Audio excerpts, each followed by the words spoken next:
Hi, this is Al Milgrom, and you're listening to the Captain America Comic Book Fans Podcast.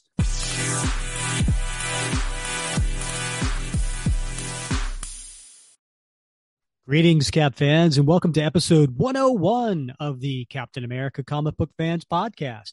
I am your host, Rick Verbanis, and as always, the best gosh darn co-host is with me. That's Mr. Bob Lucius. Hey, Bob. But enough about me. Let's talk about you. What do you think about me? It's rattling around in my brain, Rick, but I got to tell you, I don't know. It's on the tip of my tongue. What is it? That is a quote from the movie Beaches. Beaches. Okay. Right? All right. That was Bette Midler. I love that quote. I think it's, I don't know. I just think it's so witty and so clever, but that's just me. That's my humor. But anyway, I love that quote. But why am I giving it to you, Bob? Because what year did the movie Beaches come out in? Hell if I know. Well, it came out, Bob, in 1998. However, it was one of the top grossing movies of 1999. It was one of those movies that came out in 98, but was still making money in 1999. Mm-hmm. And what are we covering today? Well, that would be Captain America issues 348, 349, and 350, which started off in 1998, but finished in 1999. Rick, I'm still hung up on Beaches. So was that the movie with The Wind Beneath My Wings? Yes, Bob. And it just so happens back in episode 80, I made good on the bet and I sang the song to you. Yeah, Wind Beneath My Wings. Beautifully rendered. There was like a combination of Luciano Pavarotti and Josh Groban all sort of rolled into one. You said Neil Diamond at the time. Was that Neil Diamond? Yeah, you said if I close my eyes, I can hear Neil Diamond. Yeah.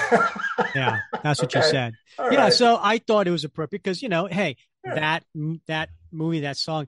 But Bob, not only did it come out in 1998 and do well in 1999, do you know where it ranked as far as the top grossing movies of 1999? I have no idea, Rick. I got to tell you, I've never even seen that movie. So yeah, I don't know. I've never seen it either.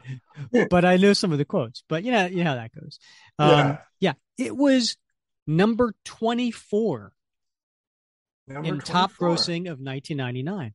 Why is that important, Bob? Well, because here we are. Captain America 350 is the 24th issue of the Captain storyline that we've been covering for the last 8 months. We started off, Bob, with issue 327, and we went all the way to 350 today. And that 24 issues is really, it's been an 8-month journey, and here we are. A lot of folks don't realize that. They can't see it because I see you, but right behind Rick, there's a big bulletin board, and it's got pictures, and there's like thumbtacks with pieces of string that are connecting obscure like places on the board. It's very, very, it's got the whole, a little bit of a Unabomber feel, but Rick does his research. There's no getting around it, folks. He connects the dots for you. Yes, I am here for you.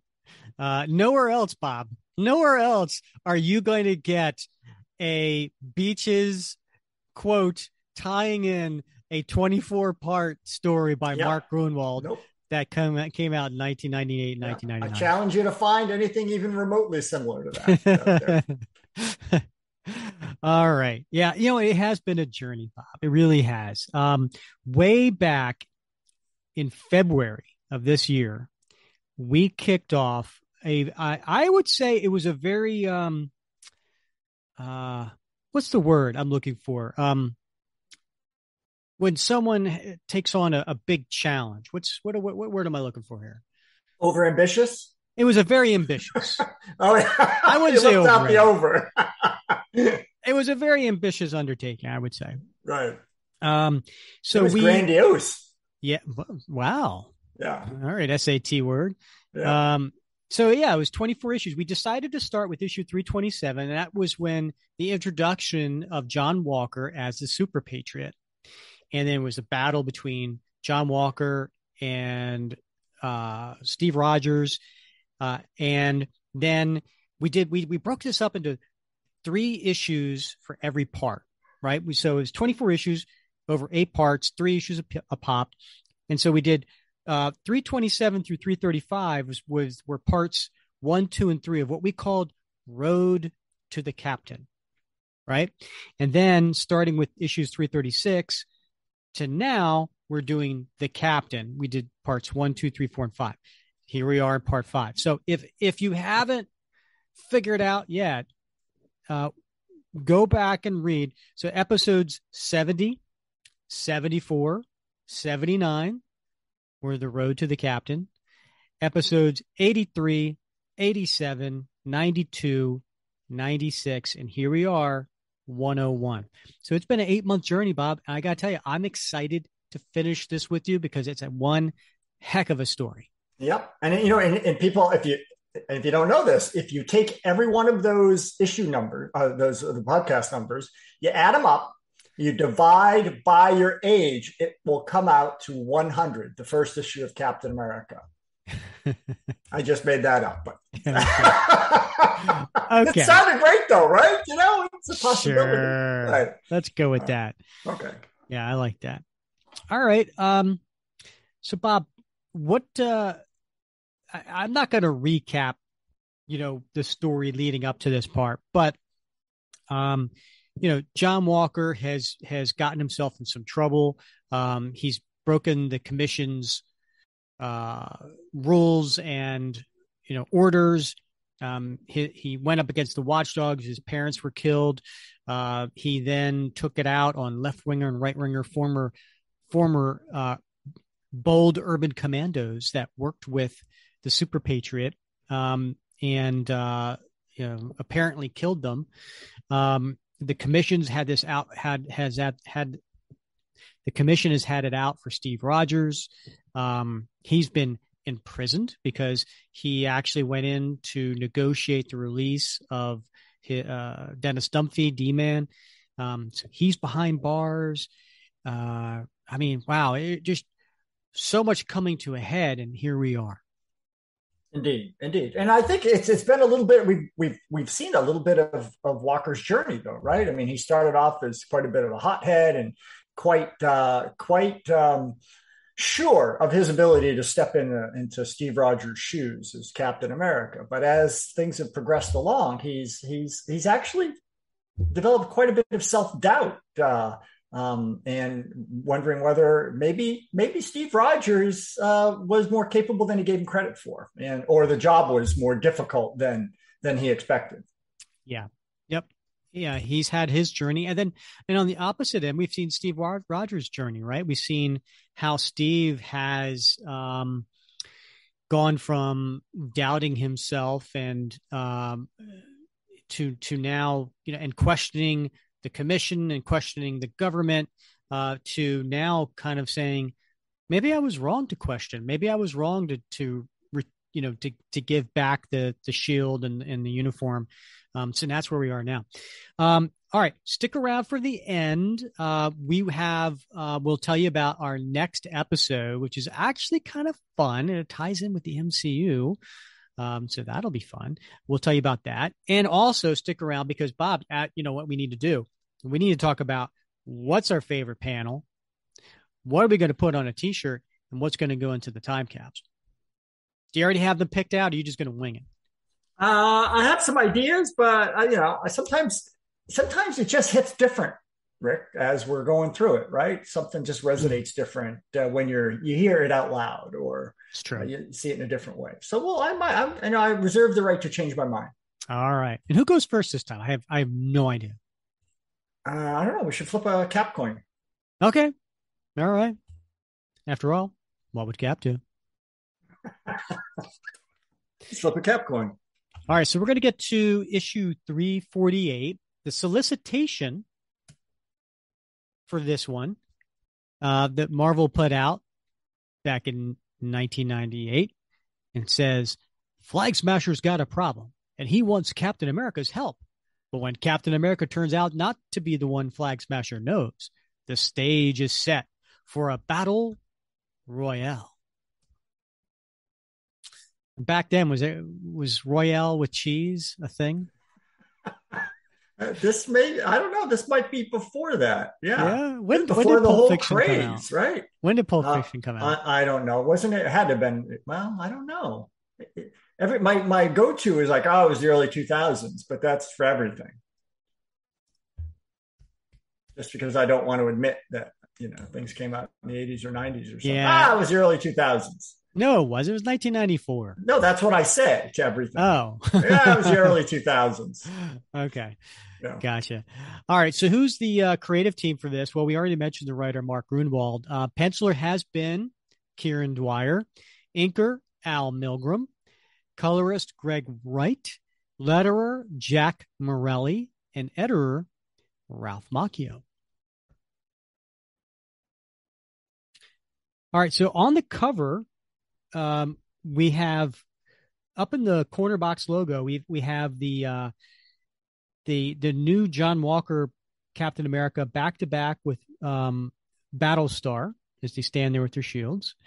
It is 75 cents, Bob, and Comics Code Authority. Standing over a defeated John Walker Captain America is Flag Smasher. Now, if you don't know who Flag Smasher is, shame on you. You should have listened to the episode that we actually went over the origin of the Flag Smasher.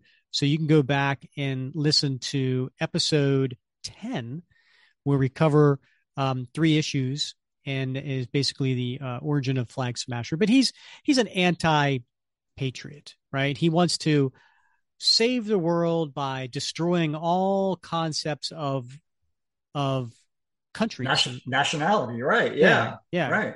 And so forth. Not enough people. I'm looking at this cover, Rick, which I know we're going to talk about in a minute. But I think to myself, not enough people do Flag Smasher cosplay. I'm thinking that's a pretty cool uniform there. It is. He looks a little bit like Space Ghost, so maybe people don't want to be like go around and be like, "Hey, Space Ghost!" And you're like, "No, Flag Smasher." Yeah. See the mace? I have a mace. Yeah, I have a mace. Yeah. I mean, it's kind of a neat costume. Yeah. And then at the bottom of the cover, it says, what does it say, Bob? Caps smashed. The way you said that, I swear I was like, are we about to do a fight in a video game? Go. Right, yeah. The title doesn't roll off your tongue, right? Caps smashed. But that is what it is. So. All right. So we cut to the opening splash page, and it is an image of the Flag Smasher on these flying jet skis. So they're like snow skis, but they have jets on them. And he's flying. He's got his cape flowing. And behind him are also on flying jet skis, but they look well, they're part of Ultimatum, but they have black pants and white jumpsuits with white boots and gloves and a helmet, and they got these jet packs with these laser rays shooting out. Very sophisticated. So they look like to be up in the North Pole somewhere, right? You can see the breath, and you can see they're over ice glaciers. But what's going on, Bob? I don't get it. I mean, Flag Smasher he's the leader of Ultimatum. Yeah, these guys work for him. Yeah, but they're firing at him. Yeah. In fact, it says late summer, 15 miles from the North Pole. My own agents shooting at me. Surrender, Flag Smasher, surrender, or I'll have no choice but to kill you. You fools, I am the leader, the founder of Ultimatum. You have no authority to pursue me like this. Turn back at once. And Bob, what does Ultimatum stand for? It's an acronym, right? I'm so glad you asked, Rick. It is the Underground Liberated, Totally Integrated Mobile Army to unite mankind. Who doesn't like a good acronym, right? I like good acronyms. I'm impressed they pulled that one together. That's a lot of letters. Well, it's totally integrated. Not Totally slightly integrated. Not half-ass integrated, because then that would make it and that really doesn't roll off the tongue. It really doesn't. No. Yeah. Next page, he's just flying through the air trying to outmaneuver them. You're no longer our leader, Flag Smasher. Not after what you tried to do. I can explain. If you'll just... They'll never understand. Not if I peg the identity of Ultimatum's true founder and financial backer correctly. My Luger's primitive compared to their plasma blasters. He's stuck behind the outcropping. Not for long. And they're firing at him, and he's just barely getting away from these laser blasts. No time for sentimentality. Not if I hope to escape. Let's see. North is that way. And he puts on the fallen agent's uniform. There's a scientific outpost about 25 kilometers southwest of here. I may be able to make it there before nightfall if Ultimatum has given up its pursuit of me. And if not, I will simply have to deal with them as I have the first two. I cannot allow anything to stop me. It's not only a matter of world security, but also of my honor as an anti-patriot. All right, so now we cut to the commission. And standing before them is John Walker, and they're not happy. Meanwhile, in Washington, D.C., Assembly Chamber of the Governmental Commission of Superhuman Affairs, Mr. Walker, when we appointed you as new Captain America, we had every confidence in you. But from the time you underwent basic training, you've shown certain lapses in judgment. We kept hoping the problem would clear itself up, but it has only gotten worse. The dust has barely settled from the watchdog incident in Georgia, an affair you should not have been involved with in the first place.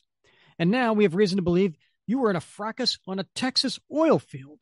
The result, an explosion that left 2 men critically injured, to say nothing of the property damage incurred.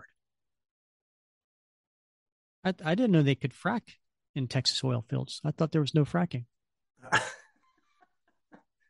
That's a good one. Fracas. Fracas, yeah, fracas. Fracas. You pronounce it fracas? It's a fracas, yeah. But this is the first time. I don't know how I missed this before, but this is the first time that I realized that they were just critically injured and not killed. Well, we assumed they were dead because of the big explosion that were tied up. Right. Yeah.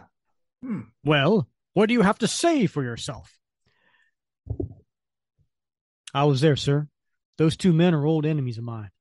Matters got out of hand. Look, we replaced the original Captain America because he couldn't obey orders. When we hired you, we thought you could. But now half the time you're running wild, and we are forced to cover up for excesses. Let's get to the point, Mr. Walker. It is the opinion of this commission that you are just too wild to be up to any use to us anymore. We took a vote. The majority of us voted to suspend you permanently this time. You'll be under detention pending an investigation of possible criminal acts. Kindly turn yourself into the guardsmen waiting outside. Are you following all of this, Mr. Walker? Yes. Just then, who pops in the door? It's the man himself. It's the president. President who? I believe that's President Reagan, Rick. Hello. Mr. President, this is unexpected. Yes, well, seeing as how I'm going to be stepping down in January, I thought I'd take the opportunity to drop by and meet the new Captain America while I still have the chance. And he goes up and he shakes his hand. I'm pleased to meet you, son. I know it's a hard job you have to do. There's been something I've been meaning to ask you and your fellow appointees, Douglas. Yes? Why wasn't I informed about your replacement of the original Cap? When you granted the commission its discretionary powers, sir. I thought you did not want to be burdened with the details of our functions. Don't you think that something as noteworthy as the substitution of our nation's premier superhero warranted my attention? You would not believe the mail the White House has received since you announced it. Half the people wish the new man well. The other demands to know more about what happened to the original. Well, what did happen to Steve Rogers, Douglas? We had to fire him, sir. In our judgment, he could no longer do the job required of him. I see. So where is he now? Actually, sir, he's currently being held for questioning in connection with the assault on you. You mean the night of the snake riot? Do you remember the night of the snake riot, Bob? Oh, that was a great night, Rick. Man, I got wasted that. Oh, no, in the comic book. Right. Yeah, absolutely different. It was, yes, I do. Viper. Yes. Yeah. That was issue 344, Bob. Woo, yeah. That was a one wild night. The night really of the snake riot. Yeah. My memories of that night are so vague. Apparently he had See? Same problem. Yeah. Woo! But one thing I do recall is a masked man saved my life. If that was Steve Rogers, he should be given a medal, not imprisonment. What can I do to expedite his release? Nothing, sir. We'll take it from here. And they're all smiles. Good. I hate to see an old soldier like him being treated shoddily. Carry on, gentlemen. As for you, young man, I expect to hear great things from you. It's a proud tradition you are upholding. I know, sir. And then President Reagan walks out. And they're all standing there. And they're like, oh, crap. Now what? One thing's for certain, we best release Rogers. What about Walker? If we cut him loose now, we'll have a lot of explaining to do. I say we just keep him on ice until January. At that time, there will be a new administration. They could tell us whether or not to indict him. I'll inform Walker. Now we're back to the Arctic, and we have this flag smasher showing up at this scientific research base. Ice Station Able. I found it. I'm confident I slid under their radar, but I still do not care to give the opportunity to prepare for my arrival. And he fires this weapon and busts open the door. The quickest way in. And then he goes up to all the civilians that are in there, and he's holding one and placing his weapon in the face of another. I am Flag Smasher. I hereby commandeer this facility. Direct me to the communications room, where I will remove your comrade's head as easily as I removed your door. That way. And then he busts in, and he puts his mace in one of the guy's face in front of the radar. You will transmit a message to the United States for me at once. Make it read, Captain America, I need your help. What? That's a twist. So Flag Smasher's on the run from Ultimatum. Apparently there's some financial backer that he learned about, and now he's asking for Cap's help. I smell a rat. All right, so then we cut to sometime later in Washington. We have Mr. Rockwell, who's a person who's been leading the commission, and he's talking to that mysterious person who's on that screen, that hidden screen behind his desk that's being hidden by a retracting some sort of framed photo, right? And we've seen this hidden person before. Good news and bad news to report, sir. Are you playing games with me, Rockwell? No, sir. It was the president, sir. He walked into today's meeting unannounced and more or less overturned the majority decision to drop Walker as Captain America. Good. It is important that Walker be free to besmirch the image of Captain America. That, I take it, is the good news. The bad?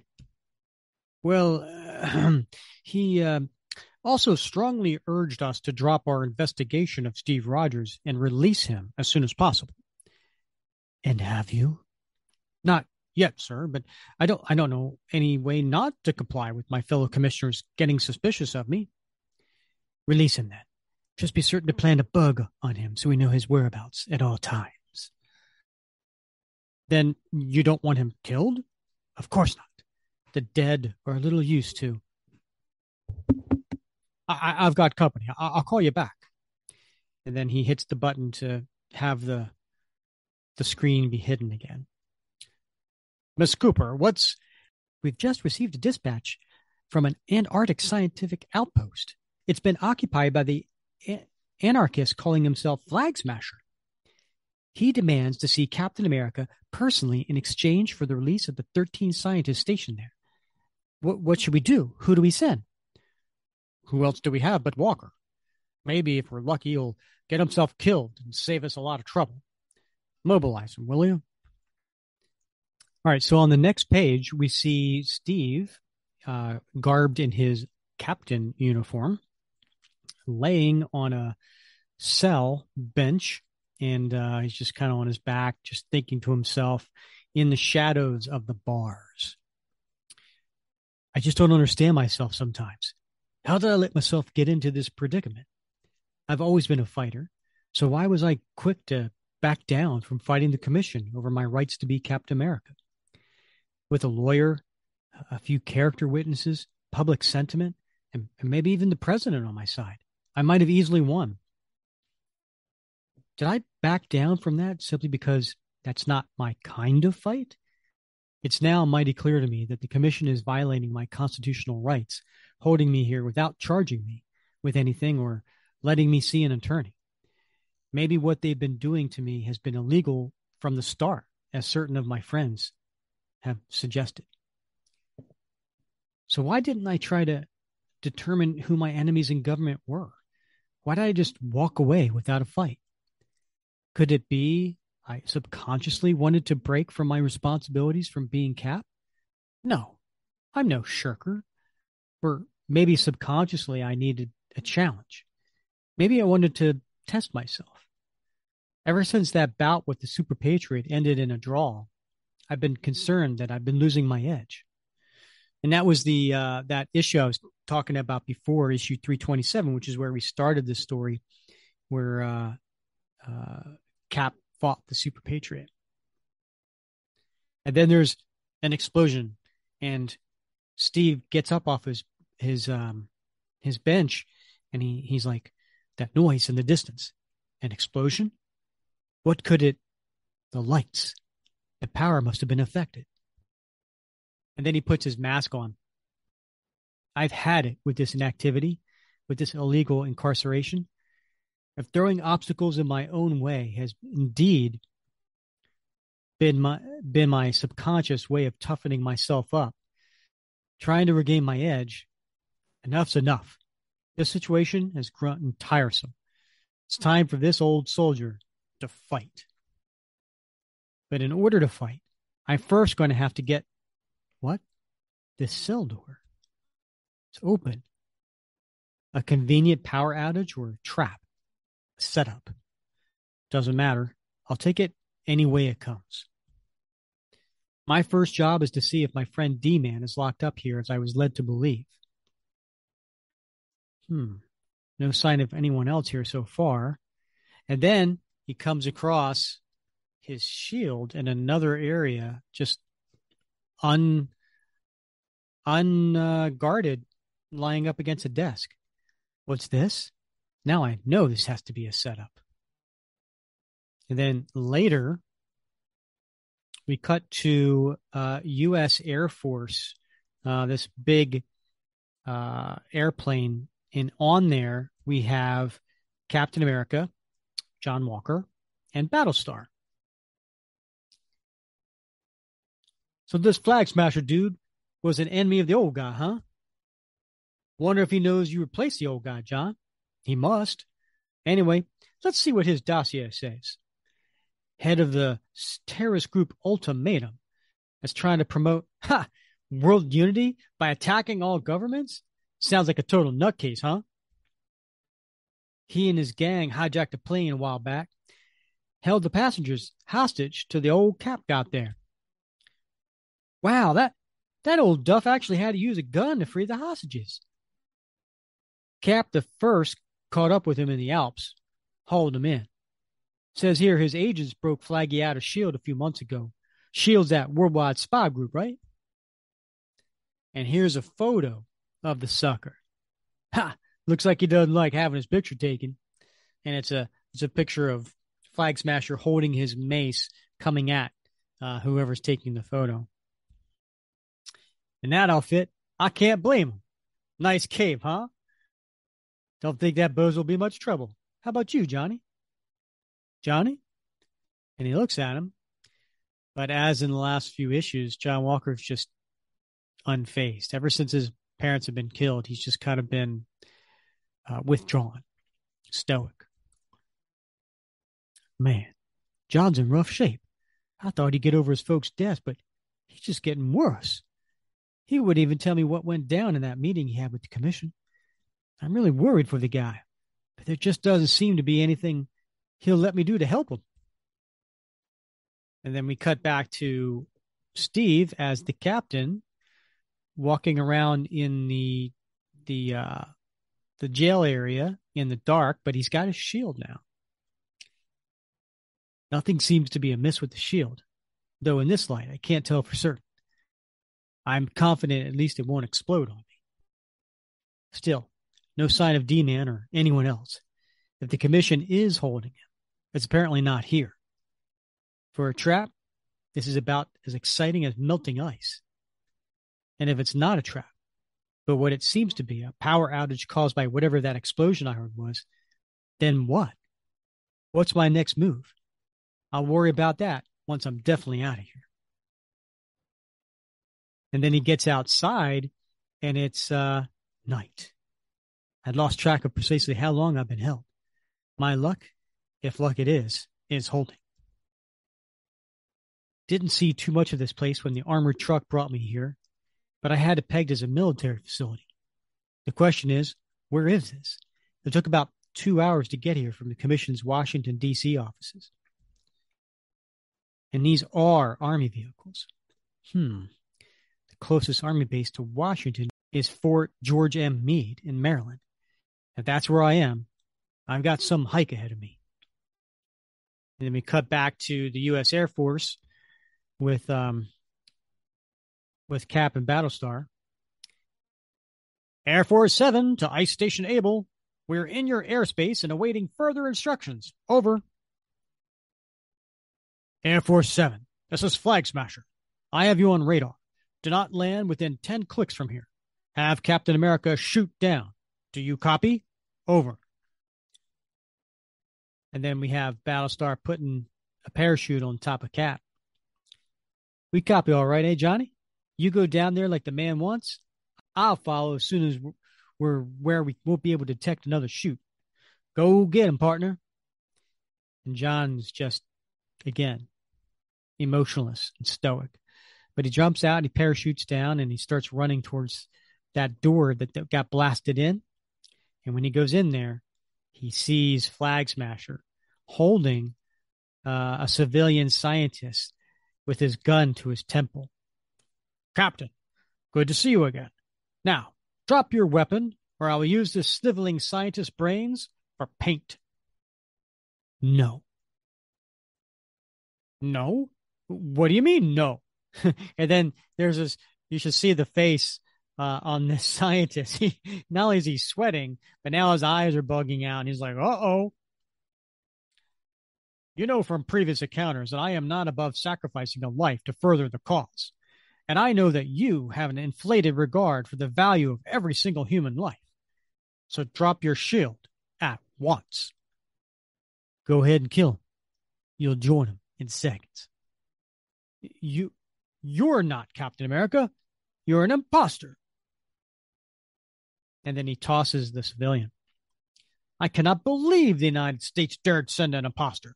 Stinking governments. Can't trust a one of them. And he puts his gun back in the holster. and he grabs his mace and starts coming at him. Who are you, imposter? What kind of trick does your insipid government think it's playing? I am Captain America. There is only one. Lying cretin. And he takes his cape off and he lunges at him with his mace. I do not have time for such foolishness. All of civilization is at stake. Prepare to die, fake. And then he comes down on top of Flag Smasher, swinging his mace.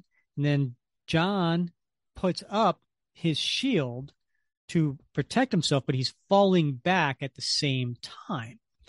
Now, here's an interesting thing about this particular splash page that we are seeing here, right? Because this is all one big, gigantic panel. And I have to say, it is very reminiscent of the cover to 327 by Mike Zeck and John Beatty. And that is when the Super Patriot is coming down with his Liberty Torch on top of Cap, who's putting up his shield. I wonder if there's a little homage going on here by Kieron Dwyer to that cover. And then John replies by giving a right cross against Flag Smasher's face. And he says, I am not a fake. But then Flag Smasher knees him in the jaw. You hit harder than the real captain. I'll give you that. I'll also give you that. Now answer me. Why did your government send a stand-in? Did they think I would not be able to tell? Did they not take me seriously? Answer me, imposter, before I smash your skull open. And he cocks back the mace. But John takes his shield and bangs it up into the Flag Smasher's face. Shut up. Whoever this man is, he's a ferocious fighter, much less predictable than the original captain. His strength appears to be many times that of his predecessor as well. And then he flips Cap over him. No matter, my fighting style is superior to his, and his strength can simply be used against him. But remember, like a few issues ago when we saw kind of how John snapped as Captain America and he would look up and have that evil grin on his face? Well, that's what he's doing right here. And he says, say your prayers, scum. And then he takes him through a wall out into the snow. And he's standing or kneeling over top of his chest. And he's just punching him in the face. I riddle for you, Flag Smasher. What's black and white and red all over? And he's just punching him and punching him. But in the meantime, Flag Smasher's saying or thinking to himself, got to get a good grip. Got it. And he has one on his wrist and one on his arm. And John says, give up. It's, hey, what are you? Overconfident fool. I let you pin me on purpose. All the better to let my energy-absorbing exoskeleton sap you of your strength. Your might is mine now, nationalist, and intend to use it and my battle mace against you. Savor the pain while it lasts. Is the last thing on earth you'll ever feel. And he's about to hit him with the mace, but who's coming up behind him but Battlestar? Holy, that dude down Johnny. Blast, he saw me before I could jump him. Eh? Someone clad in red, white, and blue? This clown's partner? One step closer, and this man loses what little brain he had. Go ahead, see if I'm joking. He puts his Luger right up to John's ear. No thanks. It's your move, Flag Smasher. So not only did Washington send an imposter, but a lackey as well. Good. I have a message for you to deliver, lackey. Tell your superiors to bring me the real Captain America, where everyone in this facility, including the imposter, will be killed. Hurry, there's not much time left. In 48 hours, the world will be plunged into chaos. And it's all because your stupid Americans could not deal straight with me. Now go. What do? I can't rush the guy without getting John shot in the head. Could I pretend to go, circle back, try to fake him out? No. This mace-swinging madman is probably too cagey to let me get away with that. How did he defeat John like that anyway? And what's all this about world chaos? Maybe I really ought to do as he says. Go back to the U.S. and get the original Cap. And by the way, dear listeners, in case you're wondering, where's Bob in all of this? Why is he not responding to any of this? Technical difficulties. Bob lost connection and he's trying to get back on. So in the effort of getting through these long 3 issues, I am going to keep rolling here. So we cut back to Rockwell, Mr. Rockwell, and he's in his office and he is looking at a map and he's seeing something glowing on it. Perfect. The homing transmitter we hid in the strap rivet in Roger's shield is working perfectly. Although he's at large, we can monitor his whereabouts at all times.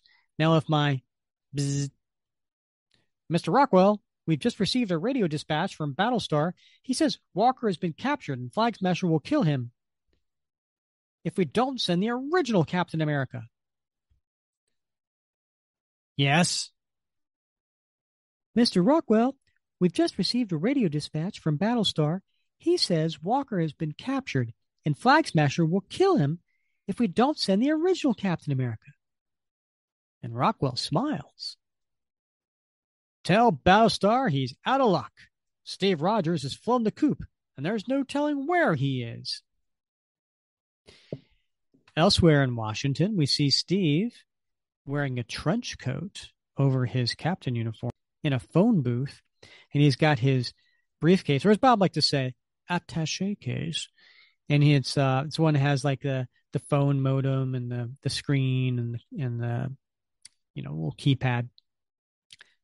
Glad to see my portable hotline terminal was exactly where I hid it before I surrendered myself to the commission.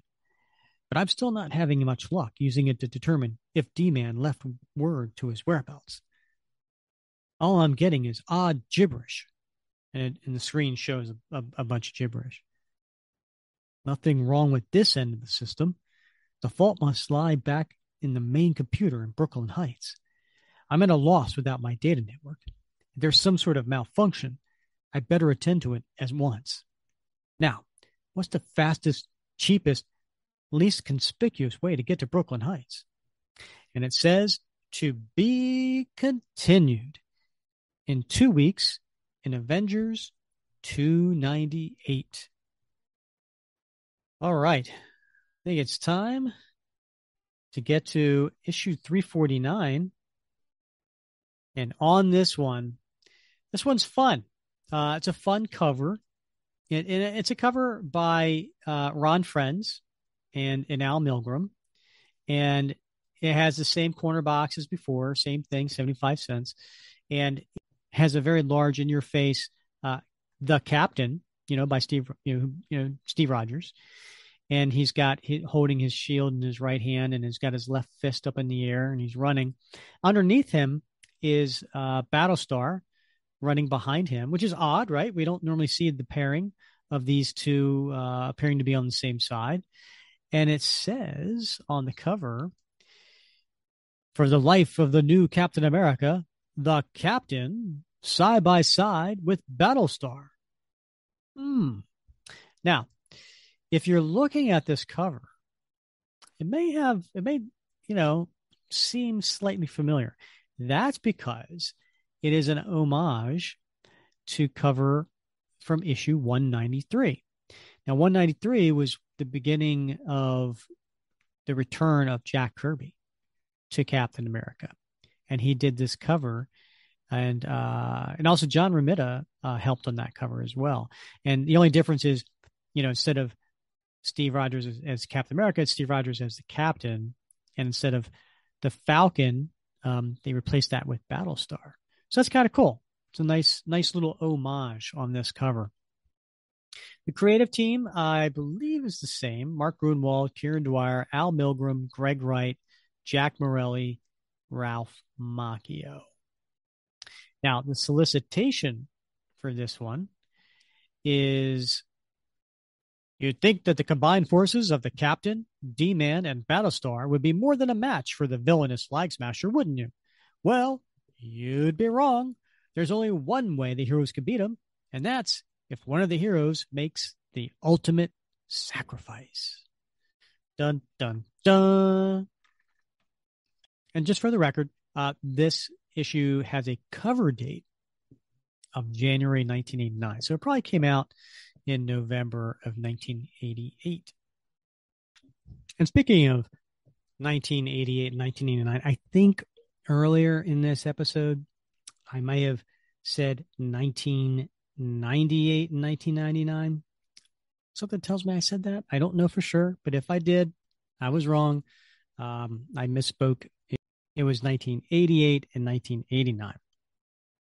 All right. Well, good news. We got Bob back on the show. Hey, Bob. Welcome back from your technical difficulties. Oh, thank you. Thank you. We finished issue 348. We're just getting into 349. I think I also corrected myself. I think I when I was talking about beaches, did I say 1998 and 1999, or did I say 1988 and 89? You said 98, 99. Yeah, that was totally wrong. Yeah. Yeah. Huh. All right. Yeah. Totally off. Wow. I'm surprised you didn't catch me, Bob. Well, I have so much confidence in your research that I feel like my whole I've been rocked to my core. Mm-hmm. So I feel bad for all those listeners. Only listened the first 15 minutes of the show, and they're like, these guys don't know anything. All the beaches fans out there. We like Cap, but we're really Beaches fans. Yeah. They messed it up. So can't get that kind of credibility back. Yeah. I guess he really knows he's not my hero. All right. So we just went through the cover, and now we're getting into the story. Do you happen to know what the title is to this story, Bob? Ice Cap. Go. For the second time in less than a week, Steve Rogers, the original Captain America, storms the beach of Hydro Base, the artificial island that served as the headquarters of the once mighty Avengers. And it's a pretty cool splash of the Captain with his shield on his back coming out of the ocean. And water. You could say he's making a splash, Rick.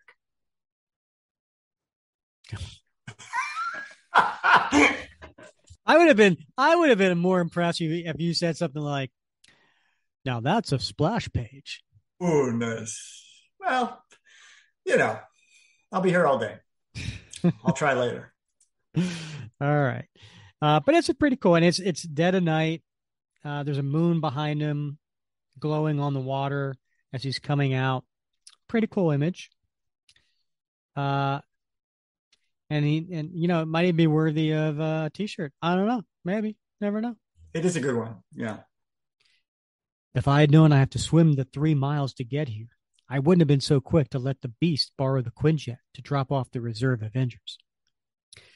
If you figured out that this story takes place after Avengers Annual 18, go to the head of the class. Actually, that's wrong, Bob. This actually takes place after Avengers Annual 17. They got it wrong.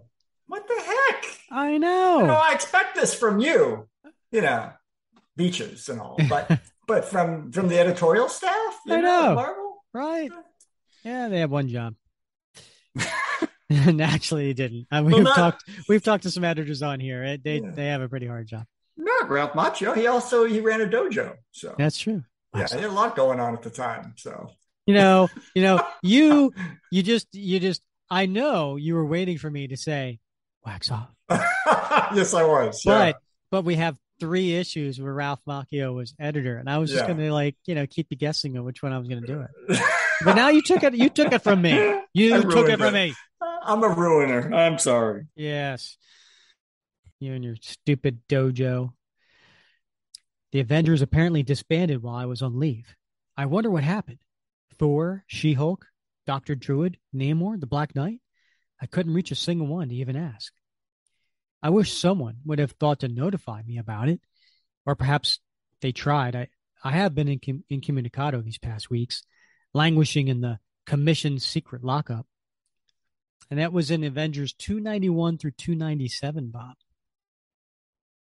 How desolate this place has become. It really rankles me to see the proud tradition of the Avengers casually abandoned, left in ruins.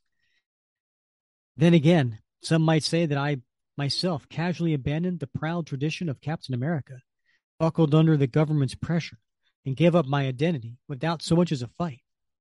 Does that rankle you, Bob? I feel rankled every day, but this really brings it up a notch. Yeah. Super rankle?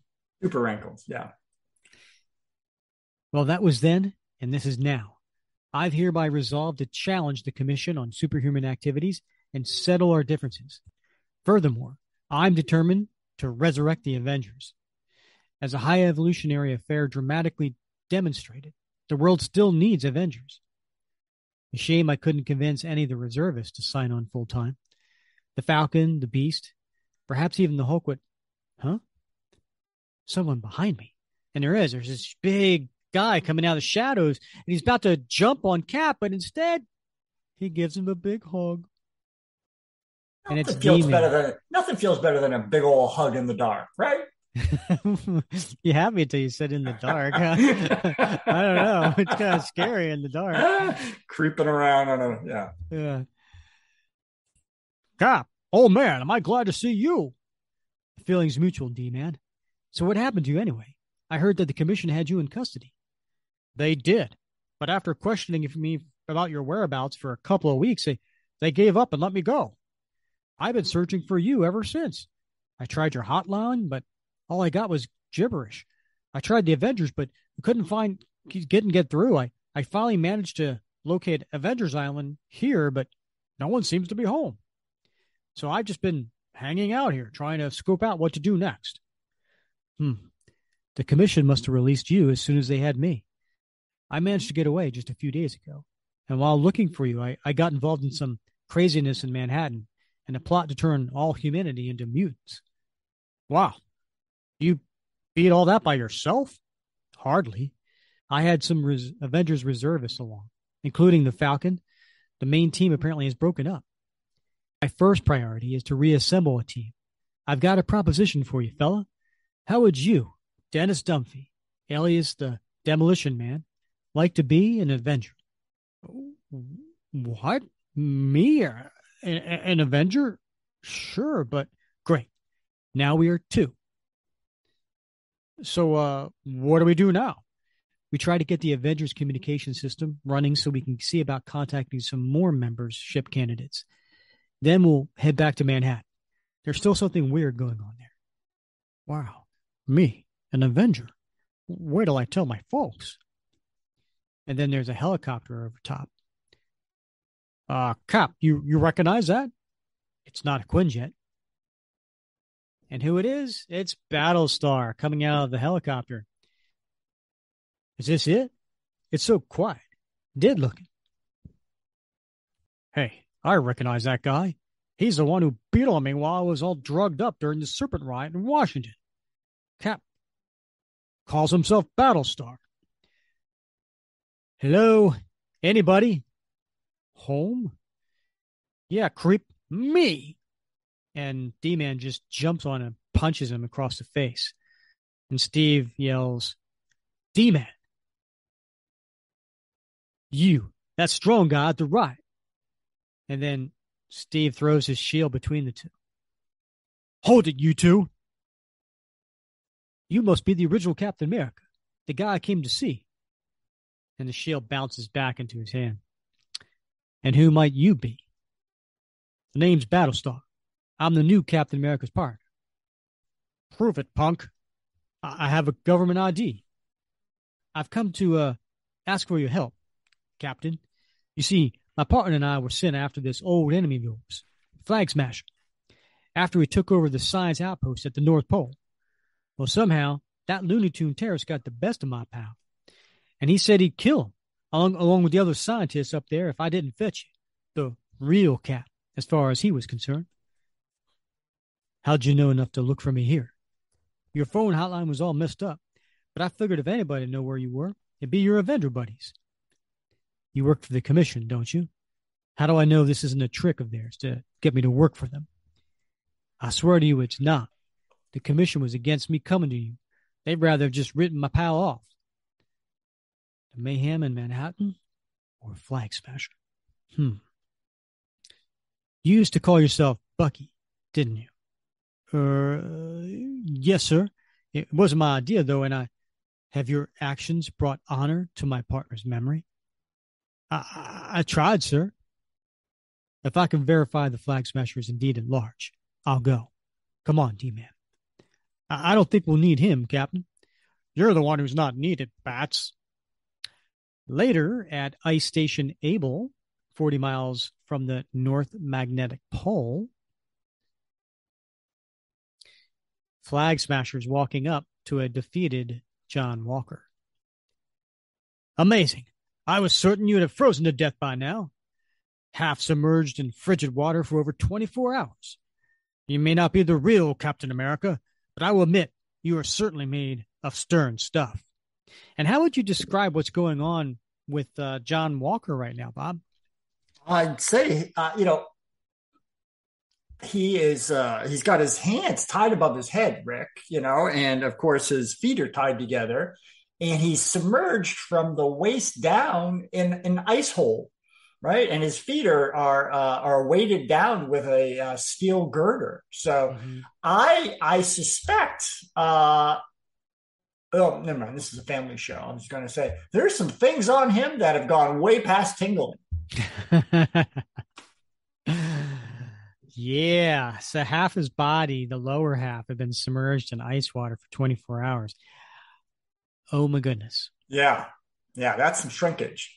I know. I was just thinking of like this Jerry Seinfeld episode, right? Right. It's shrinkage. Even if the vaunted captain were to show up now, I'm uncertain there is anything we could do to disable the ultimatum device in time. If only I weren't such an idealist, and it did not matter to me where the funding for my anti-nationalist activities came from, then radar blips. Captain America's craft? No. Dozens of blips. It could only be a squadron of ultimatum agents. They must have finally figured out where I fled to. This installation is going to be impossible to defend. I'll have to find some way to escape. Meanwhile, however, we are in the Quinjet. Man, now I know why you insisted we take the Quinjet, Captain. The government has nothing like this. At least, not that they let Cappy, your replacement, and me use. We're about 10 miles from the coordinates you gave me. I'll see if I can raise Flag Smasher on the radio. No, all I'm getting is static. This may explain it. The outpost is swarming with ultimatum agents. Holy! Where'd they come from? And there they are, all these different agents on their flying jet skis shooting down onto the base. And what are they doing dive bombing the place? I thought they were flagsmen. There's something fishy about all this. Battlestar, you're coming with me. D-Man, get down as close as possible and keep circling until I signal you to land. You copy? I copy. Shoot. We can't very well let BS fly this baby. But I sure wish it was me at Cap's side and not him. 2 men have disembarked. Get them! And so the ultimatum agents start attacking the captain and Battlestar. Who are these interlopers? They both wear garbs reminiscent of Captain America's. The last time I fought this group of terrorists, I was forced to take one of their lives. The memory of that still churns me up. Phew, old Cap's slicing through their ranks like he's Teflon. Got to keep up. A rocket skier on a strafing run, and he dodges the bullets. Wonder if the old Cap realizes I'm one of the 3 guys he trounced way back when the new Cap was still a super patriot. I doubt it. My fighting skills have come a long way since my bold urban commando days. Hey, where'd he go? You mean he didn't even see that great shot I made? Uh-oh, no time for glory. There's more of these flying monkeys buzzing around than there are lawn jockeys in suburbia. What's a lawn jockey, Bob? Oh, that's funny. He mentions that because I remember growing up and seeing those lawn jockeys. Rick, have you? Oh, yeah. Those? I haven't seen them in quite some time. But no, yeah, it's been back in the 70s and 80s. Yeah.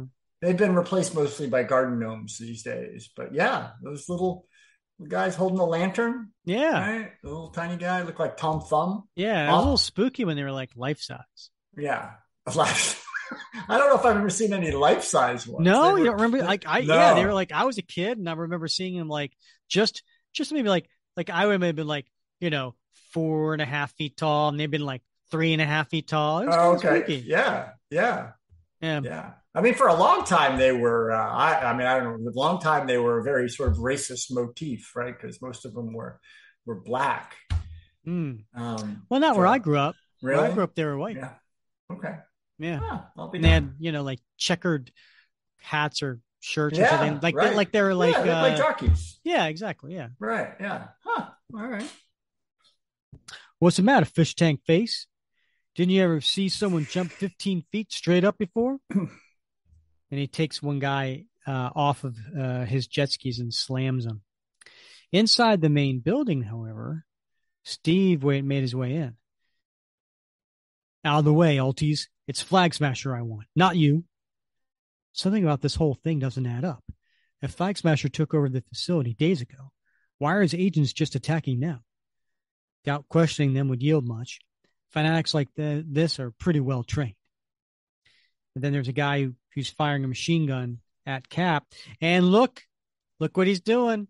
He's jumping around in one panel. He is. Yep. Oh, that's a lot of fun. I always love seeing that. Saw his shadow a second before he appeared. Never fails to amaze me how rattled these gunmen get when I do something as simple as advance on them while they shoot. And he does. He kicks the guy in the head. Outside, Battlestar's there. Now, bro, tell me where you're holding the other Captain America, the guy in the red, white, and blue, or I'm breaking your wrist. I don't know. Wrong answer. And he breaks it. Crack. More sniping. Someone's firing from above. Okay, Rocket Rider, let's see how well you handled that thing with a passenger. And he jumps up and he gets on. And one of the guys shoots at him. Smart move, Jean-Claude. Shooting at one of your buddies? Maybe you ought to have your head examined. Like so. What? I love it. He's got fish tank face, Rocket Rider, and now Jean-Claude. Where did Jean-Claude come from? Well, was it Jean-Claude Van Damme? Yeah. Was this too early for that? When did Bloodsport come out? Jean-Claude. I don't know.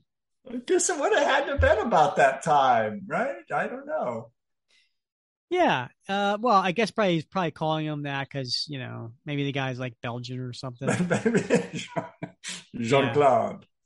Yeah. Let's see. When did he come out with his movies? Bloodsport was big, man. I don't know. It was definitely before that. Yeah. I rented that baby on VHS. Yeah, he was in movies in the 80s. Okay. I'm not sure when Bloodsport came out, though. Here you go. Bloodsport came out in 1988.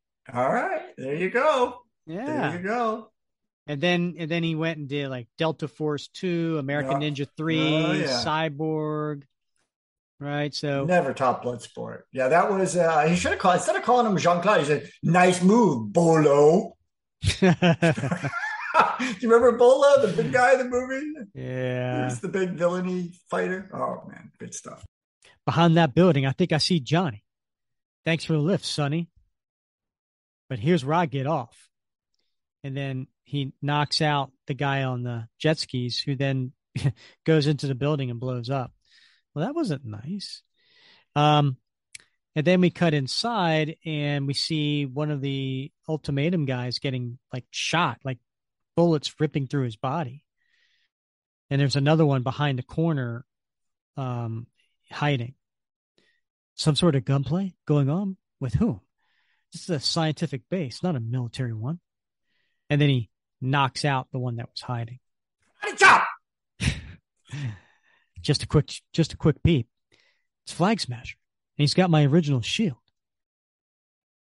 As soon as I make sure I've downed all the men in this building, I'll strip the uniform off one of them and use it to escape incognito. And he's down the end of a hall, and he's made up some sort of like barricade, and he's got what kind of gun is that, Bob? That looks like it's a 50 caliber machine gun. Yeah, it's got a little belt. Mm-hmm. Yeah, belt fed. Yeah. And he's got his shield, Cap's shield, holding up over him, and then he's firing from on the side of the shield. But then, coming around the corner, is the captain, and he's firing at him, but Cap's blocking it with his shield. All right, Flag Smasher, I don't know why you've been mowing down your own men, but then again, nothing to me you do makes sense to me. Captain America, none other. He moves like the real thing, but that uniform. Prove to me you are the real Captain America. What were my last words to you in the Alps? Please, it's very important. What game is he playing? You said, quote, "You're going to regret saving my life, Captain. I give you my word on that." Yes, it's really you. Thank goodness. Hear me out. There's not much time now. I'm no longer with Ultimatum. I resigned when I learned that my organization's activities were being funded by that arch National Socialist, the Red Skull. Dun, dun, dun. It's weird he didn't just say Nazi. Well, yeah. But then Steve looks at him and says, "The Red Skull? You can't mean the original. He's dead. He died in my arms." Back in issue 300. I have no idea if it's the original or not, nor do I care. All I know is that I recently happened upon documentation disclosing that the chief financier of my anti-nationalist army is one Johann Schmidt, alias the Red Skull. When I learned the truth, I tried to dismantle the doomsday machine we have been working on to use a device funded by a Nazi. Even to save the world would be the height of hypocrisy. Doomsday device? What are you talking about? All right, I got to stop here, Bob. Okay. So he formed Ultimatum. Mm-hmm. He built and grew Ultimatum. He trained, he financed, he led Ultimatum. But then he comes across some document that says the name Johann Schmidt. Yeah. And he just automatically leaps, well, it can only be one Johann Schmidt. There can't be another Johann Schmidt in this world, right? Yeah. Like, I mean, the last name's Schmidt, for God's sake. It could be John Jingleheimer Schmidt. You don't know. You don't know. Right. So he just jumps it up. No, it's here on the paperwork. Johann Schmidt, that really rare name in German. Yeah. Moving on. Tendering my resignation. Everything I worked and built, I'm just going to change. All right. You must help me destroy it, Captain. It's set to go off in a mere matter of hours. With my men against me, you're the one person I knew I could trust. He seems earnest. Outside, we have I can't remember. What is Battlestar's name again? crap. Hoskins. Leroy? No, Leon. No.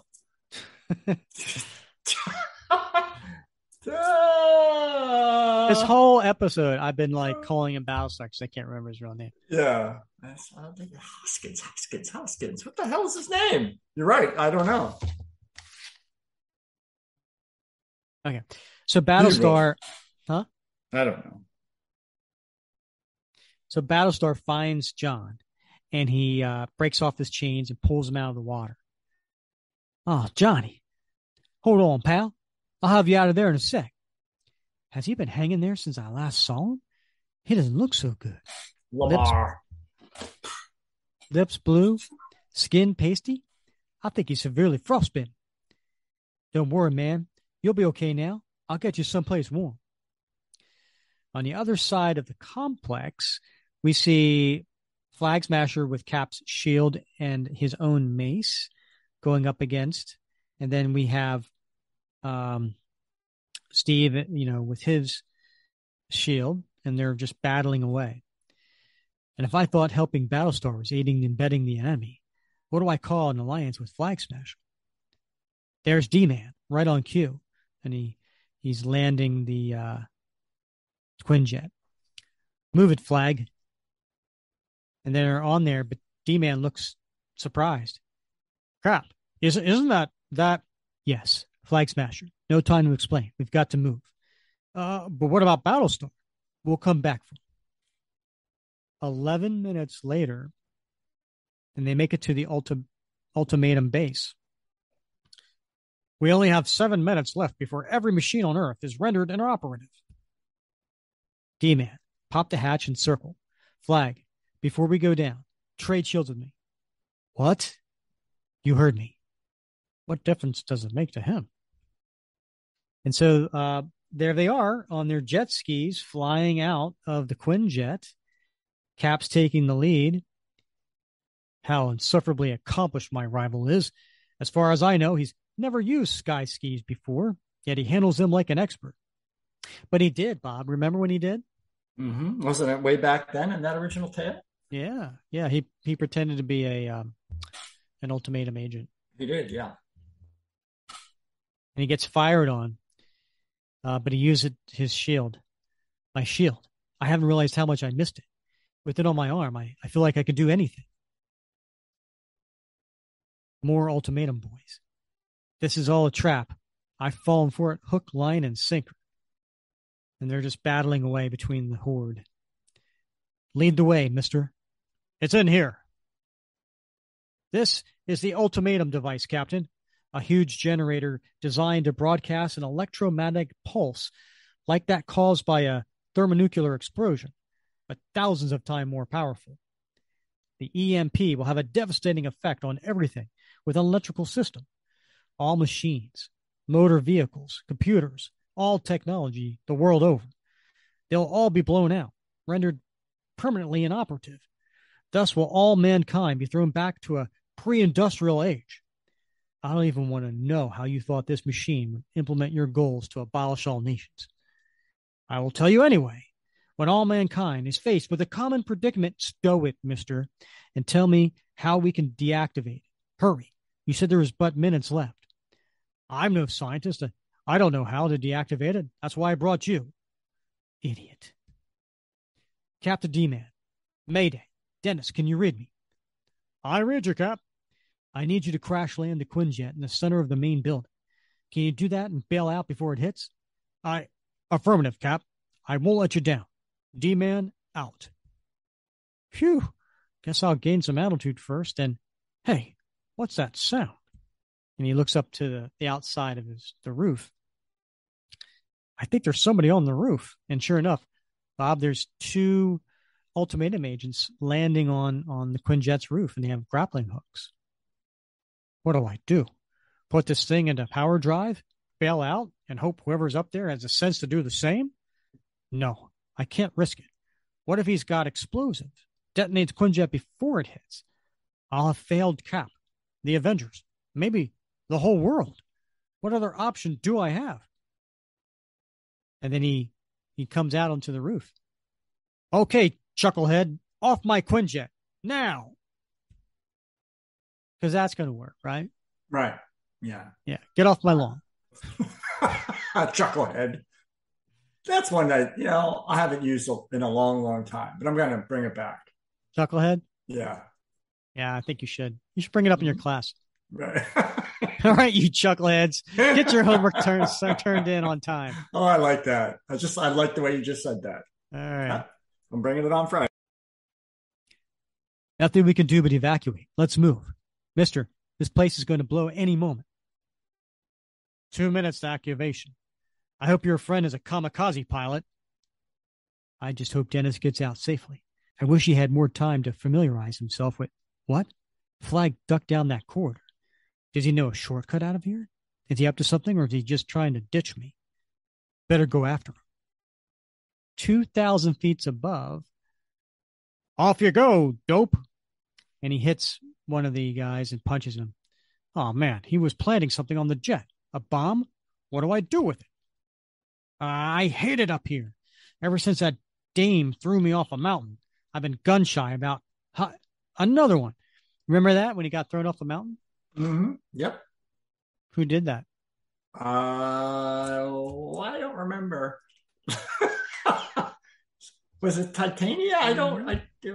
Yeah. Yeah, it was Titania. Yeah. I think she's supposed to be in the She-Hulk series. She was, but it was unrecognizable to me. I think, yeah, that was just the first episode. We haven't seen if she's come back yet because we haven't seen her. Right. Because we're living in the past. Oh, right. Good point. Hey, you. Oh, he took off. Oh, no, he planted one of those doohickeys too. I should try to disarm it. I don't know anything about that. It might go off. I know. I'll just rip that whole section off the wing and toss it. Better hit the silk. Can't be more than a few hundred feet from the ground. No time to get the other device. Got to jump. What the? Oh, and he notices the guy he punched is still hanging by a grappling hook, and he's unconscious. Jerk will die for sure unless I entangle him. Only take a second, and then he hears the bomb click, and he turns. Oh no! And there's a huge explosion. And then Cap and Flag Smasher running outside. Something's exploded aboard the Quinjet. D-Man? I don't see a chute anywhere. And then there's a louder explosion. Boom! It's huge. And the look on Steve's face, the detail that Kieron and Alan put into this, and the look of despair and just shock and fear on Steve's face as he yells up at the sky, looking at the explosion with a gigantic Dennis. I don't see a chute. Wait, is that smoking debris? I thought I saw, blast you, Dennis. Don't do this to me. I count on you to only take an acceptable risk. Just like I did with Bucky when he tried to stop that drone plane in Berlin at the end of World War II. But Bucky Barnes was young, eager to please, and despite the war, did not fear death. It detonated, blew me free. My young partner's body was never found. I can't have happened again. Please, God. And he dives into the water, and he's looking for Dennis. 2 hours later, Bob, he pulls himself out of the water onto the ice. No sign of him. Not even a fragment of his uniform. It happened again. Heaven help me. It happened again. Next, Cap 350. Thoughts before we get to 350?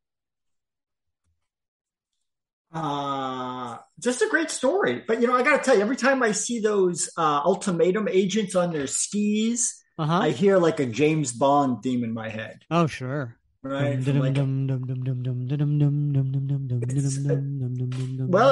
it's. Do you remember On Her Majesty's Secret Service? Do you remember that one? The George Lazenby one, right? Some people say he was one of the best James Bond? I love the George Lazenby. That's one of my favorite James Bond. I was a big James Bond fanatic when I was a kid, and that one in particular takes place in the Alps. Telly Savalas is Ernst Blofeld. Lots of great ski chase scenes, and that's where I always go back to when I see those scenes in these issues. I also think about when Roger Moore was James Bond, and there was a ski scene. Oh gosh, what was it? Live and Let Die. I don't know. Octopussy? For Your Eyes Only, maybe. Maybe. I don't know. Yeah, I remember that one too. That was a pretty cool scene. At least it was when I was, a little kid. Oh yeah, good stuff. Yeah. All right, so we get to the cover of issue 350. There's no solicitation for this one. I apologize. Probably Marvel was like, it's 350. We don't need a solicitation. You're going to buy it. Remember back in the day, like if you didn't buy the series, you're like, oh, it's issue 100 or it's issue 250. I got to get that because it's a special thing, and then you would get that. Yeah. Now they're doing like it's issue 1000. Yeah. So I collect Daredevil, right? And Daredevil just launched a brand new volume. I don't remember what volume it is, but it just came out with the number 1. You know what issue number 2 was? 650. Oh my gosh. Yeah.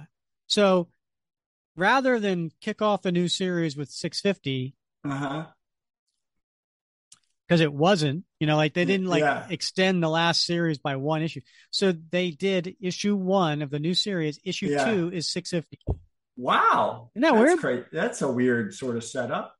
Yeah. I guess they're like, well, we're going to get as many sales for issue 2 as we did for number 1. Crafty. So on this one, we have Captain America supersized 350th issue. Don't worry, folks. We are not going to do the entire issue. We're only going to do up to the point where this story ends. There's some extras at the end. We're not going to get into those. Frankly, we don't have the time. So on the cover, we have Steve Rogers in his captain uniform on the left. We have John Walker in his Captain America uniform on the right. Neither of them have their shield.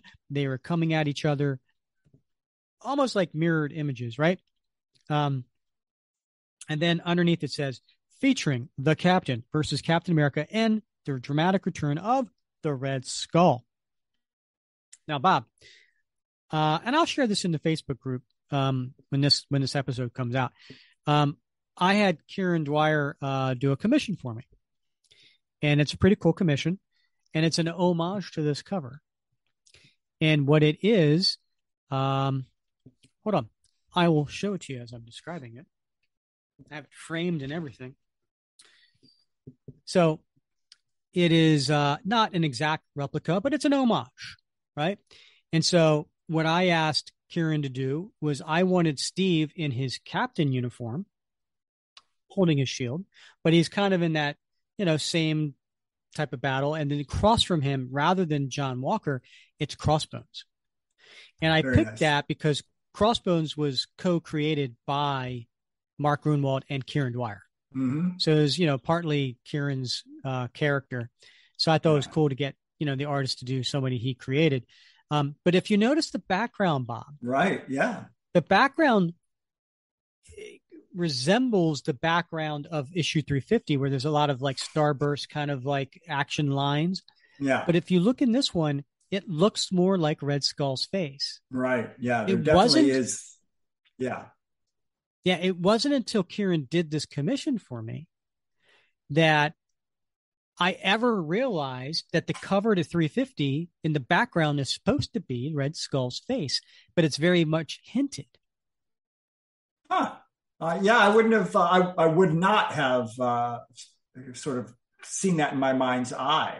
Yeah. Without having seen this commission by Kieron. Yeah, which I was like, okay.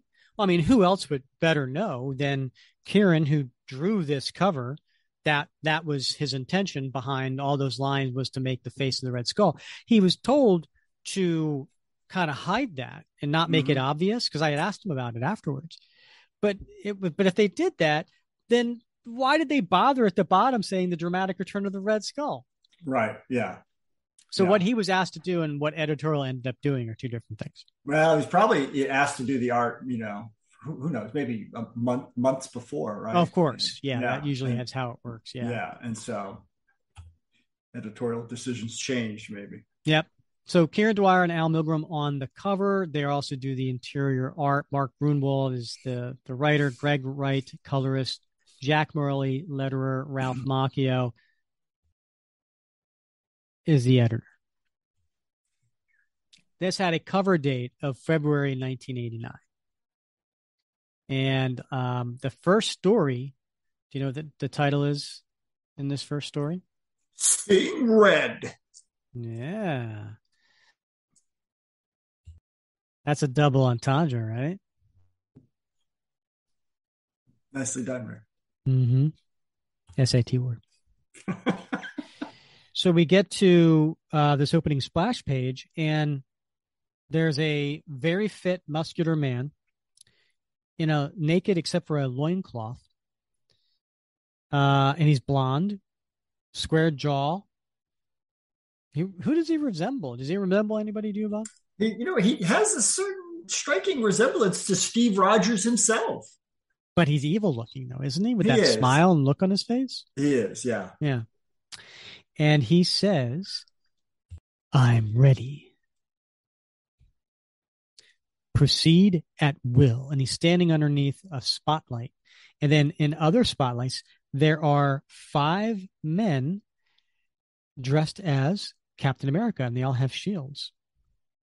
And they all throw their shields at him at the same time.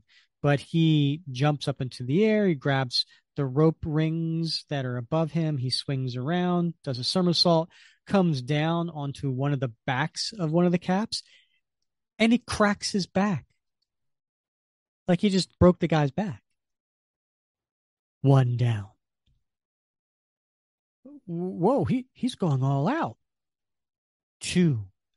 And he double punches another guy and snaps his neck back. Well, if that's how he's playing it, that's how I'm playing it. And this guy jumps on him, but this blonde guy just takes him and smashes him into the ground. 3. And he hits him into another guy with the idea of putting him into this wall of spikes to kill him.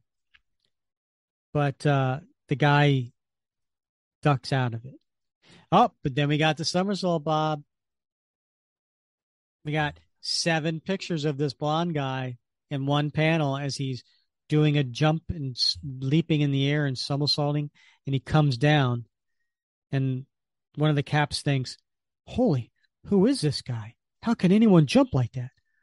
Look, I don't like the way you're... And the blonde just picks him up, and he takes him over his knee, a la Bane with Batman, and breaks his back over his knee. He's crazy. I'm not risking those spikes again. So the other guy, he's like getting away from him. And that is, I believe, is all 5. No, wait. It looks like number 4 escaped the spikes. Congratulations. No, wait a minute, mister. The boss said all you wanted was sparring partners. He didn't say nothing about killing you. Strictly an oversight on his part, I assure you. And he takes his shield and nails the guy's head. And he just stands there laughing with his blood all over him. And there's a guy in a business suit with a towel, and he comes up, gives it to him, and lights his cigarette, which is in a very long, thin cigarette holder, Bob. Yeah. My time, Elron? 2 minutes, 43 seconds, sir. Either I'm improving, or the taskmaster is running out of trained hirelings. Do see about arranging opponents for Friday's workout, Elron. After disposing of this refuse, of course. Yes, sir. After a cold shower, a massage, and a change of attire, we have him, this blonde man, now in a business suit, still with the cigarette, walking into one of the largest private offices I've ever seen, Bob. I mean, it's huge. It's got It has trees. trees. Yeah. Yeah. Got 6 trees, Bob. That's a heck of a lot of trees. An exhilarating way to start a day. The taking of a handful of lives really gets the heart pounding, the juices flowing. What a land of opportunity America is. How right I was to make my base here in the most influential, most affluent, most decadent nation on earth. And then he goes to his window, and what is he looking out at? The Capitol building, Rick. Every day I gaze out of my window at the Capitol building, the very seat of America's government, and laugh. If political power were my only goal, how easy it would be to steal it while the posturing politicians were engaged in their petty bureaucracy. I don't want to get into politics, Bob, but yeah, that probably is. Yeah. Right? Yeah. But I have farther reaching ambitions, for I have become an American dreamer. I now embrace the American dream for what it is, the realization of one's personal ambitions by whatever means necessary. My American dream is no less than the denial of everyone else's theirs. To achieve it, I will have to enslave every American citizen and destroy America itself. And he goes and he sits in his chair in front of his desk, and there's a monitor that comes down from the ceiling. A lot for one man to accomplish in his lifetime? For any other man, perhaps. But how many other men are on their second lifetime, with an infinite more ahead of them? But to business. It is time I touched base with my lackey in the President's Commission on Superhuman Affairs. Good morning, Rockwell. Your report? Still no sign of Steve Rogers, sir. He did not return from the Arctic with the battle star and the new Captain America. It's possible he perished in battle with Flag Smasher. Unlikely. I thought so too, sir. I'm investigating a report that he was sighted in New York City yesterday. And we cut to New York City, and there's Steve in a trench coat going up to a news booth, grabbing a paper. Any times left? Sold out. I guess I'll take a bugle. It has more pictures of that craziness anyway. You don't look like you were affected much. You leave in New York City, you see a lot of strange things. It looks like things are pretty much back to normal here. The mutants are being blamed for it all, as usual. I suppose somebody's got to be the scapegoat. I doubt even New Yorkers are ready to believe it was demons from another dimension that plunged the city into chaos. And he's talking about Inferno. Do you know what Inferno is, Bob? I don't. I know Disco Inferno. Oh, yeah?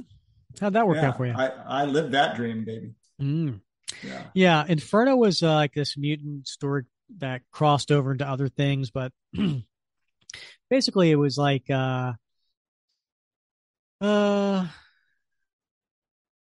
you know who Scott Summers and Jean Grey are? Sure. Right. Well, Scott was, after Jean died, Scott married someone that looked like Jean. Her name was Madeline Pryor. Turns out she was kind of like a witch that was in control of demons. Oh, well, thing of bad luck for Scott. It really was. Yeah. And so that's how demons came onto Earth, and you know the mutants battled them and all that kind of stuff. It's a shame that it's always the mutants who get blamed for these things. Maybe if I could recruit a mutant or two in the new Avengers, it would give the mutant community an image boost. But that's very thoughtful of Steve. It really is. It really is. Yeah. PR. But before I can devote my full attention to the team, I've got some personal matters to resolve with the Commission of Superhuman Affairs in Washington. When I was first forced to turn in my uniform, I thought the whole government was against me. Now I believe it's simply one or two high-placed officials who have a grudge against me. And then we see a truck, and it's going towards a intersection, but the guy, he's like, "Holy Joe, the bleeping brake is out again. I can't stop." And he goes right into the intersection. He's about to hit some people. And Steve thinking to himself, I hoped to get the matter settled over a week ago, but with one emergency after another cropping up, I couldn't. And he turns and he looks at the intersection, and he drops the newspaper, as well as takes off quickly his overcoat, and he takes his shield and he throws it. A mutant! Who is that guy? Kind of looks like Captain America. You nuts? Cap wears red, white, and blue. This has been my uniform for several months now, yet I still strike confusion into the hearts of my public everywhere I go. No time to worry about it now. I've got a runaway truck to stop. And he leaps, takes the shield off his back. While in midair, he throws it and lands very nicely. The shield goes into the hub of where the wheel well is and stops the tire from turning, making it squeal to a stop. But the truck's still coming. Steve jumps over, grabs these three boys, these baseball little leaguers, out of the way. Then the truck is leaning towards a woman with a baby carriage. What does she say, Rick? No, my baby. It's. I just wanted to hear you read that line. And then she's falling, but Cap jumps, grabs the baby before it hits the ground, and oh look, he then extends his other hand and he gets the apple pie that fell out of the box. Oh man, that's a great panel right there. It even extends past the borders of the panel. Yeah. You know? Oh wow, did you see that? Ought to go out for the Yanks. My baby. And your apple pie too. All right, so now we're back to Fort Meade Special Powers Compound Medical Center. And there's an ambulance letting off. He's right this way, sir. Mr. Rockwell, we were expecting you. I'm Dr. Manaheim, and this is... Never mind that. How is Walker? And there we see John Walker with his shirt off, laying in bed, in hospital bed, but he's got bandages on his hands. And Battlestar's right there, and he says, or thinks to himself, strutting jerk, I'm not even worth a hello. The patient's doing surprisingly well, considering the ordeal he went through. The exposure and frostbite have apparently done no damage. His companion there believes that has to do with his cellular augmentation process they both underwent. If he's doing so well, why is he unconscious? Well, we gave him... I'm awake. Splendid. You medics may take your leave till I call you back. I need a word with him, alone. Battlestar reports you had considerable trouble with the Flag Smasher terrorist, Walker. Yes, sir. He got the better of me. And you're aware of how we sanctioned Battlestar to bring in the original Captain America? Yes. Though I believe such an action was both unnecessary and insulting. I could have prevailed, given the chance. That seems highly unlikely, Walker. The fact of the matter is Roger succeeded where you failed. So what's the bottom line?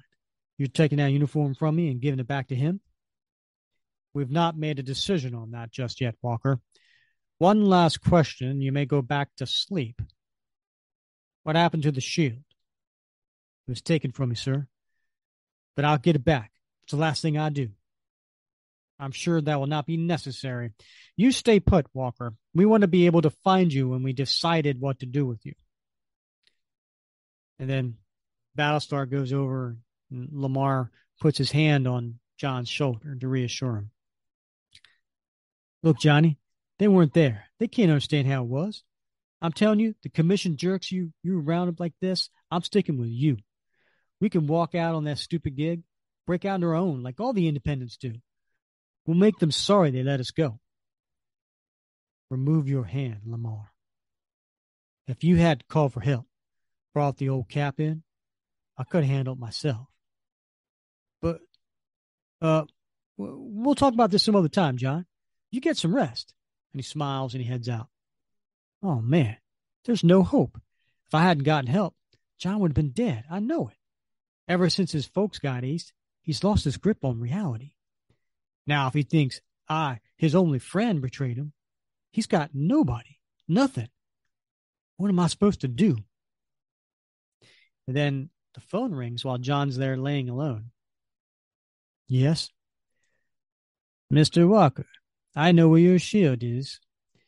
Meet me at the Smith Building on Pennsylvania Avenue, Washington, by midnight tonight. And they hang up. Bob, I don't know about you, but every time I see one of these things in a movie, in a TV show, read about it, and there's somebody who says, here are the directions I'm giving you. And then they hang up. Every single time I go, I have no recollection of what they just said. Like, if that happened to me, I'm sorry. Somebody's dying. Right. Yeah. You know what I mean? Like, I'm not going to get there in time. Oh, man. I hope this one has redial. I know. You're like, I'm going to call back. Hey, it's me again. We just talked. Yeah. Was that Baker Avenue? Flemington? Like, I don't know. Can you run that by me again? So he goes, gets out of bed, and he's got bandages on his hands and his feet because, probably frostbite. He's got tighty whities on. I wonder if he has bandages anywhere else. I would. Yeah. I'd be wearing a heat pack. So he goes in and he puts the Captain America uniform on. And then he sneaks out. And he's in Washington, D.C. later that night. We're at the commission. So I don't think we can put off making a decision about Walker until January, not without undermining the political credibility of the commission itself. Yes, we do want to be carried over in the new administration intact. Very well. Let's review the case against Walker. Henry, what's the latest on the watchdog affair? Out of the 10 dead and 3 permanently disabled by Walker's assaults, only 4 families have filed suit for damages. Our lawyers think it could be settled out of court easily. Valerie, what about his one-time associates, left-winger and right-winger, they call themselves? Despite burns over 90% of their bodies, both men are off the critical list and have regained consciousness long enough to be questioned. Although we have other eyewitnesses placing Walker at the scene, neither of the men will verify or press charges against him. Our investigators cannot determine if they will not speak out of fear of further reprisals or what. So it seems the legal problems Walker has caused are not as severe as we estimated. The fact remains that Walker is a loaded bomb. Even if he waltzes through his current difficulties, it's only a matter of time before he does something that we can't whitewash. Despite the president's vote of confidence in him, we need to cut Walker loose. The sooner, the better. I agree. He was less than effective in the Flag Smasher affair. Had he not allowed Battlestar to call in Steve Rogers, we allowed it, Adrian. I don't remember being consulted on that particular decision. As a matter of fact, I did my part to see that Rogers remained out of it. Rogers is contemptible slime. And if that laughable excuse for a president hadn't butted in, he'd be behind bars. So later, everybody's leaving that particular meeting, and we see some of the people talking to each other. Douglas has really gone around the bend, Wesley. We're going to have to do something about him. In his own way, he's as far gone as Walker is. And then who do we have there but the captain, Steve Rogers, with his shield, sneaking in through the corridors to the point where he gets into Rockwell's office. And Rockwell's on the phone, the video call with that strange man. Are you telling me you have outlived your usefulness, Rockwell? No, my hands are tied, sir. I'm just one man out of 7. I can't do anything more without the rest of the commission questioning the purity of my motives. All I'm saying is, I've got to go. And he hangs up the phone because there's the captain. He leans in. Who were you talking to, Mr. Commissioner? That didn't look like the president. Do your fellow commissioners know of these conversations? This is an outrage, Rogers. You have no business here. How did you get in? You're trespassing. I'll have you. I let myself in. I've come to return the shield your man lost. And he throws it on the desk. But while I'm here, I'd like you to explain a few things to me. Why did you let me go a few days ago? Who is that you report to? What is your personal stake in my career? Get out. I don't have it to explain anything to you. And then his special line was buzzing. Your private phone is ringing. Aren't you going to answer? Why is it calling now? Must know I've got a visitor. Sir, I can't talk. And then all of a sudden, this red dust comes out of the phone and sprays him in the face, Bob. And then he gasps and he chokes and he looks horrified as his face dissolves into a red skull. And then there's laughing. Good Lord. No. He's dead. That red dust that sprayed from the receiver. That's the stock and trade of the Red Skull. But he's dead. Died in my arms. Who could be imitating his tricks? And then he checks out the phone. Here's the spray capsule. When was it installed? Was the commissioner aware of it? This is the second time in a matter of days that I've been reminded of the skull. Flag Smasher claimed he learned the skull was financing his terrorist organization. This still doesn't prove anything. What's this odd button here? Aha, the direct line. And he sees the video. An empty chair with a skull insignia on it still doesn't prove anything more than there being a copycat killer on the loose. Let me see if I can call in some old favors and get this line traced. And then elsewhere in Washington, there is John Walker in his Captain America uniform going to the place that he was directed. Bob, where was that? Can you from memory know when he called what that address was? I don't recall, Rick. Can you recall any words whatsoever? I cannot. Yeah, I can't either. I'm telling you. Go get shield. Yeah, it would be bad. And then there's a guy at the front door, a doorman, some would say, letting him in. Good evening, sir. Go right in. And then there's a guard. And he's pointing. Look at the guard's uniform. Look at the insignia on his shoulder. It's a white skull and it says Smith Guard. Would that be Johann Schmidt? Schmidt Guard. That elevator will take you to the penthouse, sir. And then he gets to the elevator, goes to the penthouse, and there is a receptionist waiting behind a desk. Mr. Smith is expecting you, Captain. Go on in. Smith. And then at the long end of the corridor, the door raises, and there's the blonde and standing there in a black suit with a white shirt and a green tie with that cigarette smoke hanging out. So good of you to come, Walker. Very punctual, too. Call me Captain America. No, I don't think I shall. I can only bring myself to call the original by that name. Look, I don't know who you are or how you seem to know so much about me, but if you'd lured me here to play some kind of game, a game, splendid. Gentlemen, and then coming out from these doors, along the walls, coming out to the table, we see all these different recognizable characters from the last 20-some issues, Bob. Mm-hmm. I believe you recognize the uniforms of most of these individuals, Mr. Walker. An ultimatum agent, a resistant, a member of the sweatshop. Remember the sweatshop, Bob? I don't, Rick. Yeah, that was when the power broker was making those various superpowered people. Okay, right. That was the sweatshop, yeah. That was the sweatshop. All right.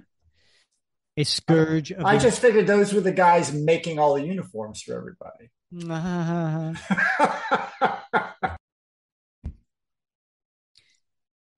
A watchdog, a scourge of the underworld. Yeah, wow. They're all there. Well, I've been behind all of your misfortunes to date. Who are you? Why, I'm Steve Rogers, the original Captain America, of course. Who else? Ah, he does look like Captain America. Rogers? Okay, my elite troopers. He's all yours. Come back and fight me, you. If you survive these people, I'll consider it. Good luck. You'll need it. And so he charges after the door of that this mysterious person went by. Can we just call him the Red Skull? Yeah. I think we all kind of figured it out by now, right? Right. Yeah. Yeah.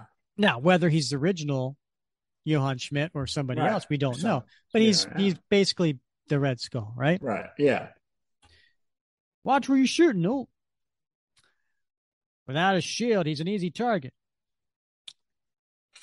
He moves so quickly, I can't get a beat on him. I'm not getting near that crossfire. But he does get tagged in the leg. So he's fighting all these guys. And get up, Captain A. All the fancy moves in the world aren't going to help you walk out of here in one piece.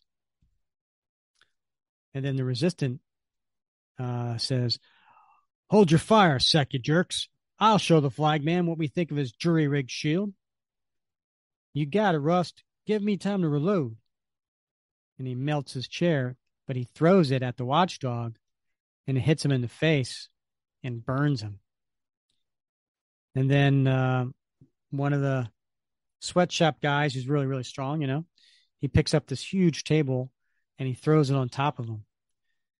Wing Ding ain't the only one who can use props. Watch this. Ha! I pinned him. Okay, you crack shots. Now let's see if you can nail this sucker. Just go easy on my size 12s, okay? And then just then, John punches up through the table. He's got to be pretty strong to do that. Yeah, he didn't even get a windup. Exactly. There's he's just from the go. And then his face comes through. His face comes through a table. And it's breaking through, and he's got that devilish grin on his face, and he says, party time. You know what he really should be saying? Mm-hmm. Here's Johnny. Because that's what it looks like. The expression on his face. He's coming through a door, It's a bit of an homage to The Shining. And the fact that his name's Johnny, right? Mm.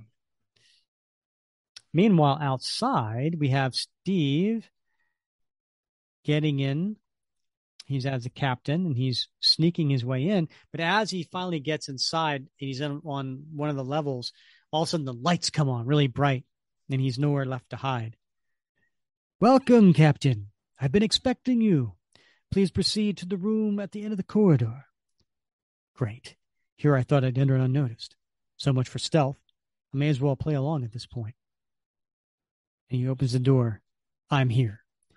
So you are. Such a good soldier. And then on the screen is the Red Skull in his, blondness, smoking a cigarette. So, Captain, have you guessed which of your many enemies is behind all this yet? It's obvious you want me to believe it's the Red Skull. Very good. But I take it you don't believe that, eh? No, the Red Skull is dead. He died in my arms. I held his lifeless corpse. Did it look a little something like this, Captain? And there it is. It's a kind of an image going back to issue 300. That video on the monitor. Is that? Yes, I think it's actual footage of my last fight with the skull. But how did this Mr. Man get that? I'm not really in the mood for games, mister. Tell me who you are. Don't tell me who you are. It doesn't matter. What matters is you're responsible for the head commissioner being dead, and I'm taking you in. Oh, you do take the fun out of everything, Captain. Or should I say, Steve Rogers? Very well. I admit it. I'm the Red Skull. Oh, yes. And I'm also you. See? And then he takes the red light off so that the normal light comes on so you could see his face. And he does. You're right, Bob. He looks like Steve Rogers. Video images can be faked. Who is this guy? Which of my enemies knows so much about me? The last person who imitated my appearance was the mutate Primus. Is this him? Remember that, Bob? Primus? Way back in issues 278, 279, Rick? Yeah. He also imitated Doughboy. I love Doughboy. I know you do. Okay, whoever you are, the bottom line, you know who I am. You went through some trouble to fool me into thinking you're the Skull. You expected me to come after you. What is it you want? I want you to die, of course. But first, I want you to know a few things.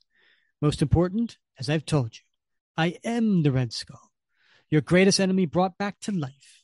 How I came back, I'm not foolish enough to divulge. Why I'm not wearing my traditional mask? I have a new agenda now. What worked in wartime Germany is inappropriate for decadent America.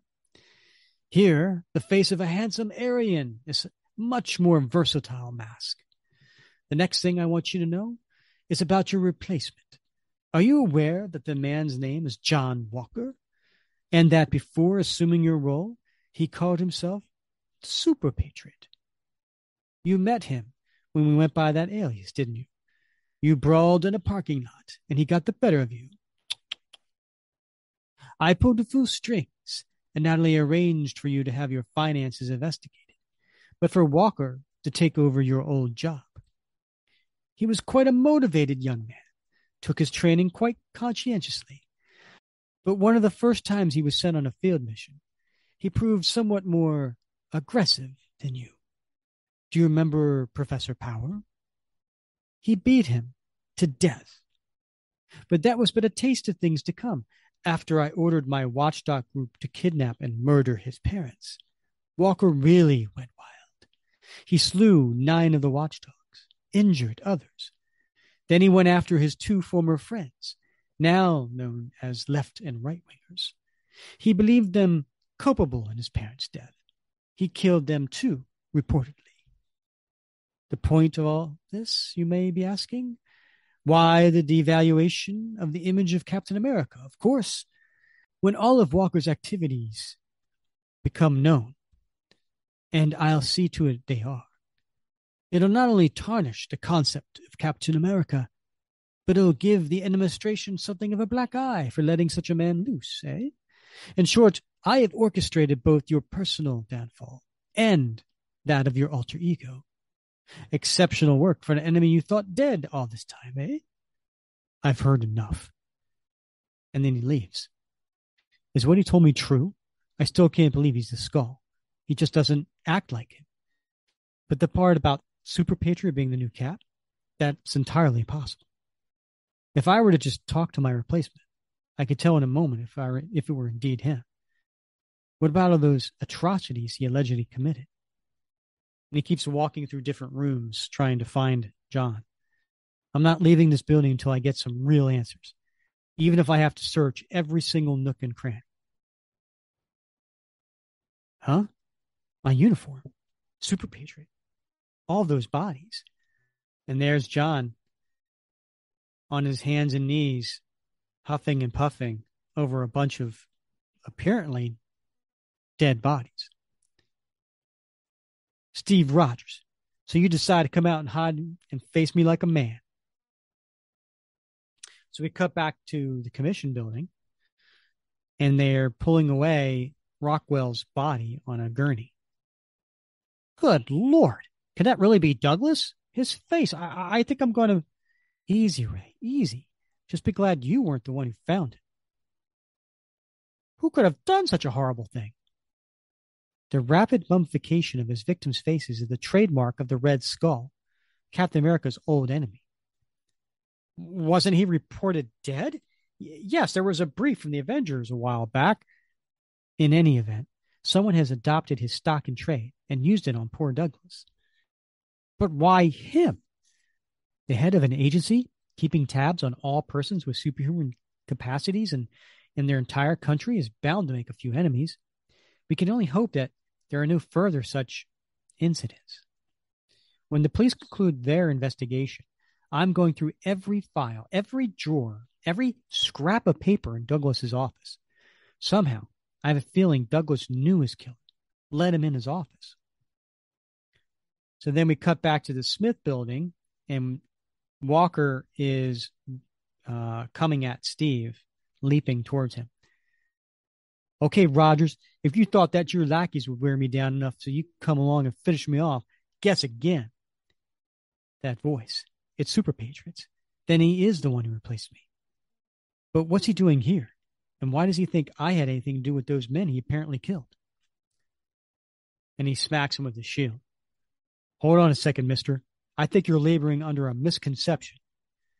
Had to defend myself. The Super Patriot Walker is easily 10 times stronger than me. One solid blow, and it would be all over for me. I know what's going on here. The mystery man with my face must have convinced Walker that he's the real me. Walker thinks he's fighting him. I should never let you off the first time we fought. I won't make that mistake again. Listen, Walker, I'm not who you think I am. That is, the man you must have spoken to before. He's not. Shut up and die. And he goes to punch, but he hits the shield instead. And then Steve turns and kicks him in the back of the leg to get him down. He's too battle frenzied to reason with. That's okay, I guess. This is one fight I don't want to reason my way out of. This is one I want to win. He hasn't lost any of his strength, I see. Close, but not close enough. I hear him running up behind me. I've got to... he tackled me before I could regain my footing. We're heading for that. Got you. And they crash to a wall, but Steve puts his shield up to protect himself. Got to break his grip around me. Managed to land on him. His right arm's gone just a little slack, enabling him to twist and strike, and he elbows him in the face. And then he looks up, and he sees all these images on these different screens, Bob. They're all images of John Walker doing horrible things. What? The bank of TV screens have all come on. They're all showing images of Walker as Captain America. Brutal images of him smashing and maiming and killing his opponents. Fake? I don't think so. The bleeding bodies in the next room look like the same man's handiwork. My God, how he stained the images I spent decades building. Captain America was never intended to be a killer. Never. But why is the man with my face showing these pictures? To distract me? To invigorate Walker? And just then, Walker tries up and he goes to kick at him. You've been holding me off pretty good, Rogers. Thanks to that shield of mine. I don't suppose you'd care to toss it aside and fight me like a man, or do you need it to hide behind? I shouldn't do this, but ever since that day we first fought, when I failed to beat him, I felt my fighting edge had gone dull. All right. Okay, Walker, let's do it. And he ducks a punch from Walker and hits him in the body.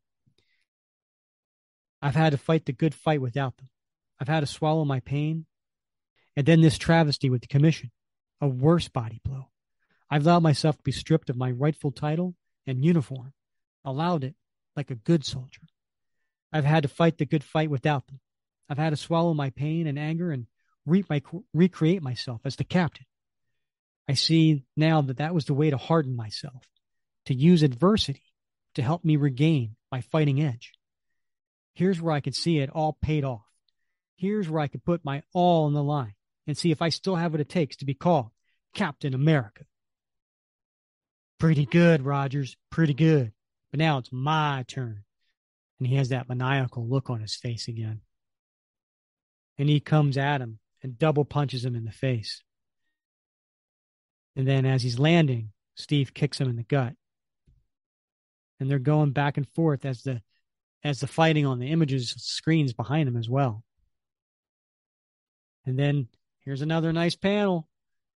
Here's John coming at Steve, but he leaps over him. So there's 4 pictures of Steve leaping and landing behind him. And then just as John goes to punch him, he hits it into a metal electrical surge that he gets, and he's just electrocuted. And then, but he pulls out the wires from there, and he takes it and he puts it behind Steve's face, and he starts choking him. You're dead, Rogers. You've tormented me for the last time.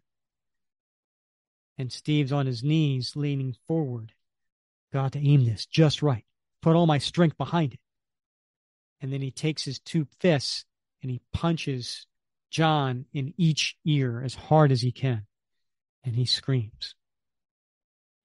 Thank heaven, he's down. I've knocked him out. I've won. I've reclaimed part of myself. Still, one more foe to fight. Show yourself, coward. I know you're watching this, probably videotaping it for posterity. Come out and face the champion. Well, does he have the guts and stupidity to meet my challenge? And then he does. He shows up in person. And there's Red Skull in his business suit, smoking a cigarette. Bravo, Olvo. Good show. Good show indeed. But then again, I knew you wouldn't disappoint me. I've learned to never underestimate you. He looks unarmed, but no doubt he's got some trick up his sleeve. I should just slug him and be done with it. But I've come this far, I want to hear what he has to say. And he gets up really close to his face. This close I can tell it's not a mask he's wearing. It's chilling. We're identical, but there's something in those eyes. If you didn't expect him to kill me, what was the point of arranging that little tournament? The point? I can get anyone to do my dirty work now. I need never soil my Aryan hands again. Anyone but me to do your dirty work. Correct, own enemy. Anyone but you. I truly expect one day you'll be the last free man on earth. You see, Captain, I'm going to prevail this time. I'm going to stamp out freedom, justice, democracy, all of your idiotic little ideologies. And you're going to watch me do it. And at this point, we see John's awake and he's crawling to get his shield. I've learned from the errors of my past life. I no longer put all my eggs in one basket. I no longer live from one grand scheme to the next.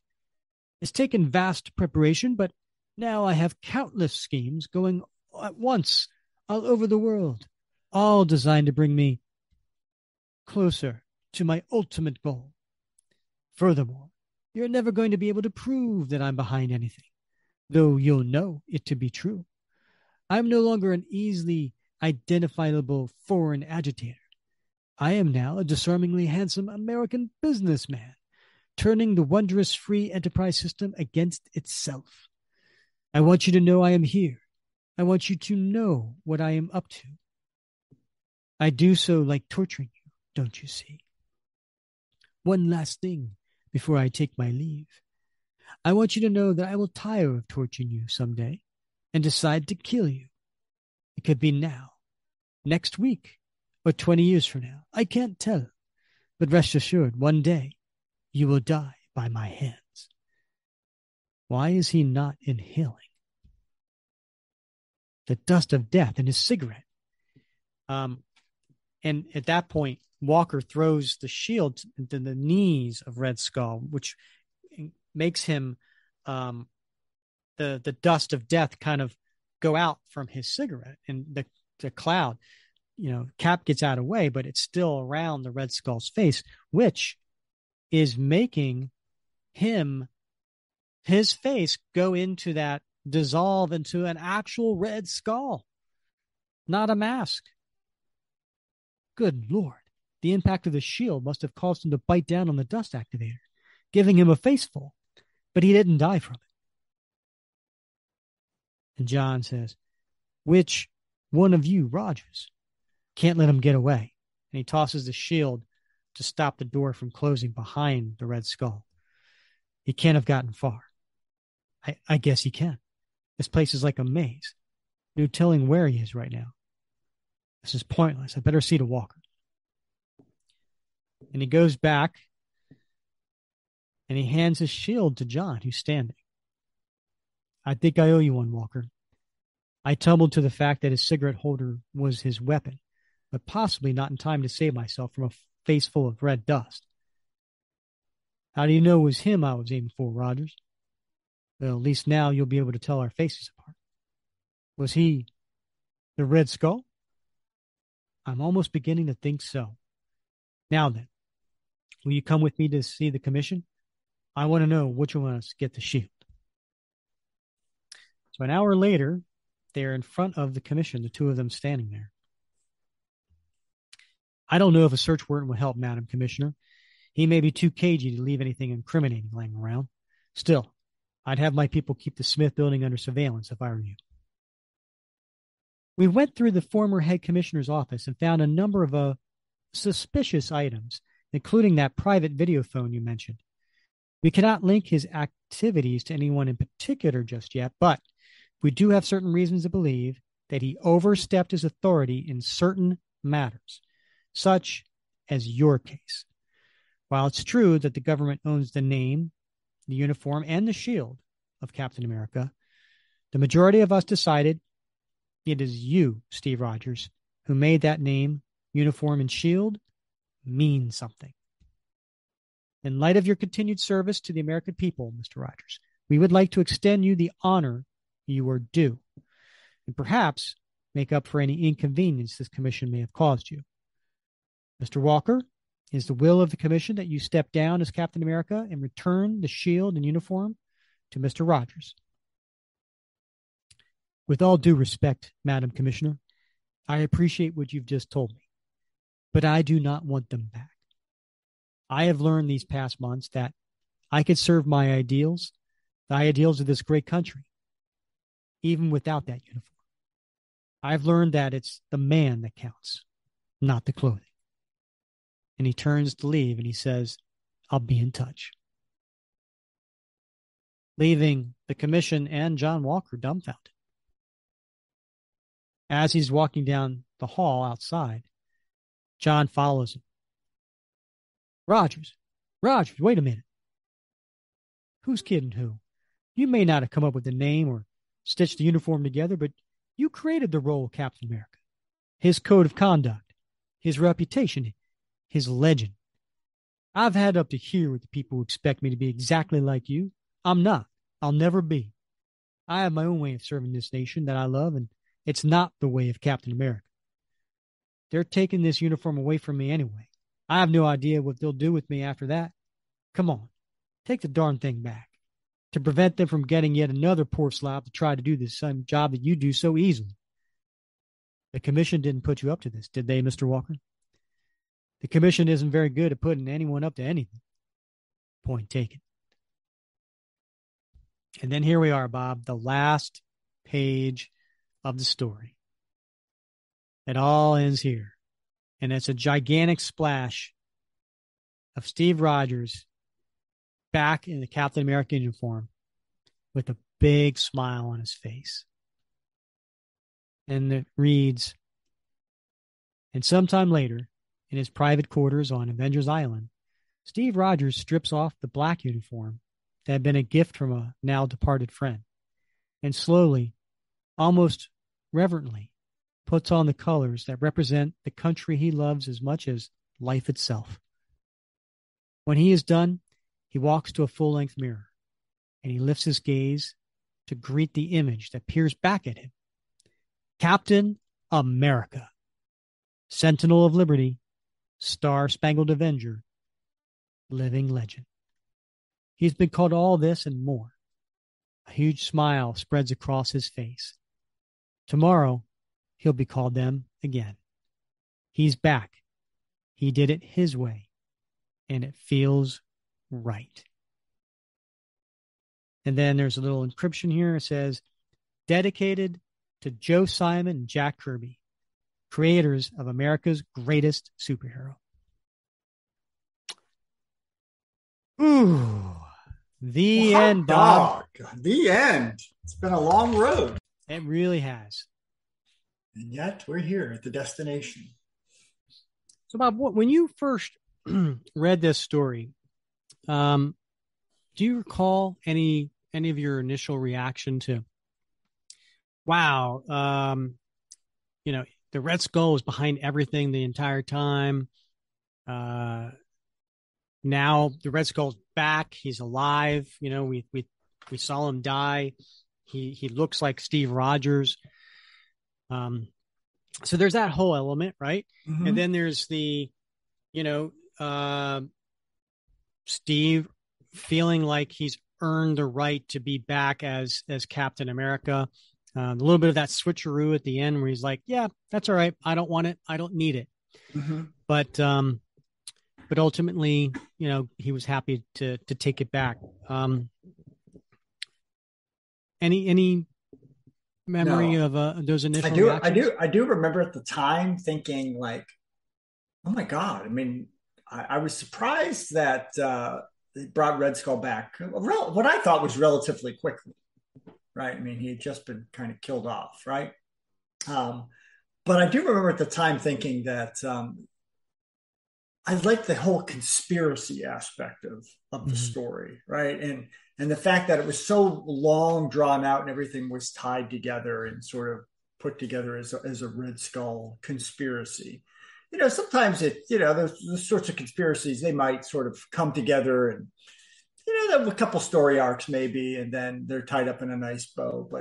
But this was over a very, very long time. And I thought that was well played out, considering the character was brought back so quickly, after his demise. I do remember that. Yeah. I think I was really surprised. I mean, you say so quickly, but when you're that age, 5 years is a lot. Yeah. Right. I mean, I was, let's say 13 when he was killed, and then 18 when he came back. Yeah. That's a lot of a lifetime for someone that age, right? Right. Yeah. So, but anyway, yeah, I don't know. I guess in my mind, though, I mean, I don't know. I don't know.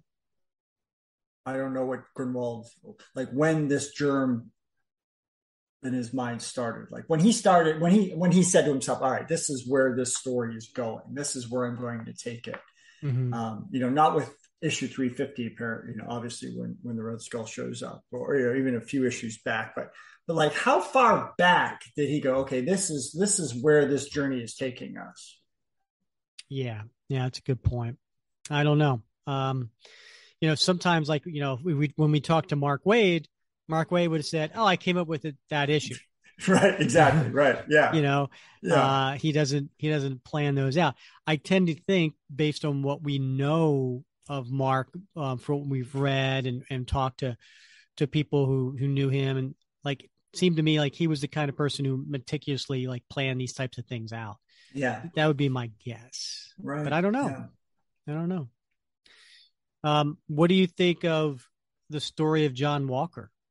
I think it's a cautionary tale, right? I mean, we always, I think we all do this in life, right? We see people, we go, hell, I could do the job better than he's doing it, right? That guy's a moron, right? Mm-hmm. And this is what John Walker's tale is all about, right? I mean, John Walker he's good at what he does, and for such as it is, but he thinks that I could do that job better than that old fuddy-duddy Steve Rogers. Some listeners are thinking right now. Right, exactly, right. Like, those two fuddy-duddies doing that podcast. Right, exactly, right. And so that's what I love about this story, because it's twofold, right? I mean, it's John Walker realizing that the job's not as easy as I thought it was. So it's not as easy as it looks on TV, folks, right? Mm-hmm. And being a superhero is different than watching a superhero. And then the flip side of that is Steve, coming to some realizations about himself and about his service as Captain America and what that means. And so it's two great stories woven together. I mean, it's really a brilliant piece of writing. It really is. And when you think about the reasoning behind the Super Patriot and Captain storyline originally was, we talked about this. We talked about this probably back in, episode 70 when we kicked this off, and that was Rambo was big at that time, right? People were like, Captain America was, why don't you make him more like Rambo? Why don't you, get him where, he has a cool big gun, and like that was, America, I don't know. We talked about it back then. Yeah, right. But he wanted to prove it like, no, Captain America, Steve Rogers, is a strong character, no matter what year it is, what decade he's in, what the pop culture is like. His values are still important, and not killing and things like that. So, do you think Mark achieved what he set out to do in that, okay, you want a Rambo, I'm going to give you a Rambo, and I'm going to, by the end, you're going to miss Steve Rogers, and you're going to see that the Rambo way is not the right way, and you're going to want Steve Rogers back and be happy that he is back. Right. Yeah. That's a good question. That's a great question, right? Because obviously there are folks out there who are huge fans of John Walker. And of course he went on to become U.S. agent and, find parts of his fragility and his weaknesses, endearing in a certain way because it makes him more relatable, more human. But I do think, I think by the end of this series with 350, we do come to respect Steve Rogers' way of problem solving, right? The boundaries that he sets for himself. We maybe see him in a different light, with a new respect, because now we've seen the antithesis of that, which doesn't always. I mean, it sounds like Rambo, Punisher, all these characters that were popular then. Looks good again on paper, but like with John Walker, we see how quickly things get out of control and how badly things end up when the application of violence is your go-to solution for everything, right? I mean, when every problem is a nail, all you got is a hammer, whatever the hell that saying is, right? Yeah. You got a hammer, every problem looks like a nail. That's exactly. That's yeah. I didn't want you know what? Yeah. When the Germans bombed Pearl Harbor, whatever, he's on a roll. That's a classic. Yeah. No, I agree with you. I agree. And you know what? I think we'll probably talk more about this story in future episodes too. I think it deserves that impact, and maybe we'll have some other people call in or whatever, but and we'll let it sink in a little bit more too. Mm-hmm. All right, let's get through this. Let's go through a buzz round. Let's make this fast, Bob. We got to do favorite panel, t-shirt worthy, time capsule. You go first. Oh wait, we're supposed to flip. All right, hold on. All right, flip that. I got my challenge coin. I got my challenge coin here. What do you want? You want? I'm going with shield. You want the shield? Yeah. Oh, see, I think the what would Cap do is the better side. But okay. Ready? Okay.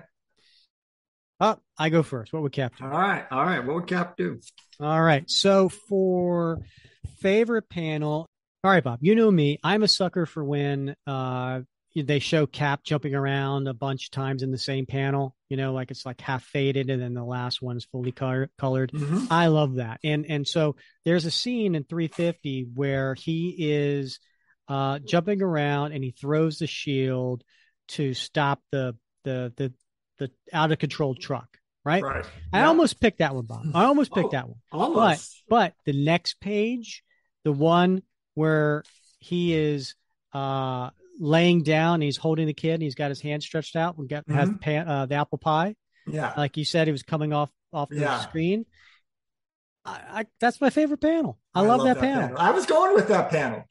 I stole it from you? You did. You stole my panel. Oh, how's it feel, Bob? You stole my pie panel. You've done that to me many times. I know. I love the pie panel. I'm gonna go. All right. I got one here. It's a bit of a challenge. It's not in my view one of the best panels, but it's a panel that I find intriguing, and I'm hoping somebody can help me out with it, because I don't know if it's in my mind's eye, if I'm just seeing what I want to see, but maybe someone else can get me straight on this. But it's in that same issue, and it's Rockwell's office. Right before Steve Rogers shows up, and Rockwell is talking to that mysterious man on the telemonitor, right? So are you looking at that page? I think so. All right. And if you look to the left and you see the man in the monitor, you see the smoke coming off his cigarette. If you turn that to the side, it looks like words, but I don't know what it says. So it intrigues me that the Kieron was trying to embed a message in there, but I don't know what it is. Interesting. Yeah, it does, right? Yeah, like there's like an HIMO.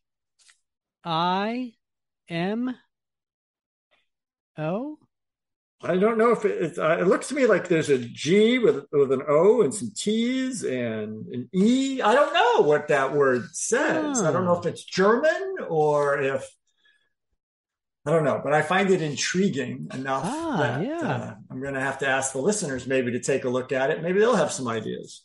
Okay. I like it. Yeah. All right, listeners, help Bob out here. All right. So let's get to T-shirt worthy. All right. I might be stealing this one from you too, Bob. All right. I got to go with the very last page to the story. Oh, okay. Where it's a full page, Cap standing there. He's got a smile on his face, but also I want to have all the word boxes around him, and in the inscription, everything. I want that entire page put on a T-shirt because it's the words mean something. And this is an important moment. This is an important moment where Steve is back as Captain America and he wants to be. Now, I'm going to throw this out there, Bob. I'm just noticing this now because I'm looking at on the screen here, all of the pages on one page. And I just realized, Bob, that last page, splash page is the same image as the opening splash page, where it's the same outline of Steve's body in the same pose, in the same height. But before it was the Red Skull and the loincloth standing there. But then you go to the last page, it's the same pose, same height, same everything, but it's Steve in the Captain America uniform with a smile instead. I just noticed that. It's pretty cool. You're right. I'd never noticed that before. Thanks for bringing that to my attention. All right. What are you putting on a T-shirt? All right. This is a little wonky, but I got lots of Cap T-shirts. Yeah. And like you, I've got a Red Skull T-shirt that I wear when I'm feeling particularly devious. But back in issue 348, back before we knew it was the Red Skull, we just knew it was the mysterious man. He said, "The dead are of little use to us." And I thought, that's what I want. I want the Red Skull, but I want that quote from that panel coming out of a word balloon for the Red Skull. That's what I want for my T-shirt. Nice. Yeah. The dead are a little used to us. All right. Yeah, when I'm having a particularly bad day, that's my T-shirt, my go-to T-shirt. I find it surprising, though, that the Red Skull would refer to as us instead of me. Him being that's true, right? Yeah, very much a sociopath and a narcissist. Everything's about him. I'm surprised he said us. Yes. All right. Time capsule. What you got? All right. I love this. So issue 349, Battlestar needs to identify himself. And he says, "I have a government ID." I love that. Rick. And I guess we still have government IDs, but over the course of my government service, the IDs changed over time.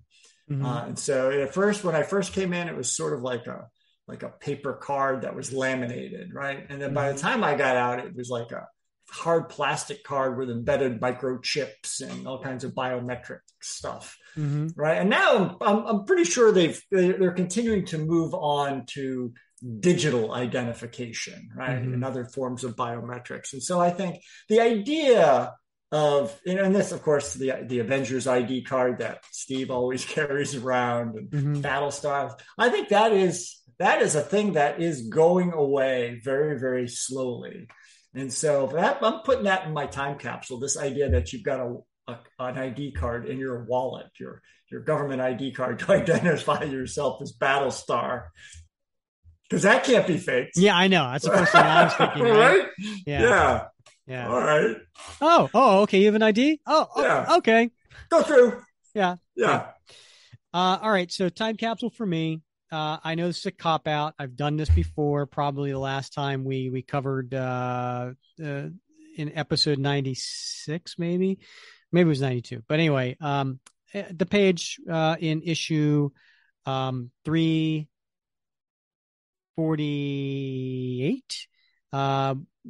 I think it's page 6, the one that has Ronald Reagan. I know it's a cop out. He walks in, he's like, "Hello, mommy." No, he didn't say that. He didn't say that. But okay, yeah. Oh, I love it. Yeah. That to me is like, oh, all right. Well, true, it could be part of any 8 years, but he did say, I am, being, I'm out, come January. So it was very time specific. Like you were not confusing this with any other time period. So, right. Yeah.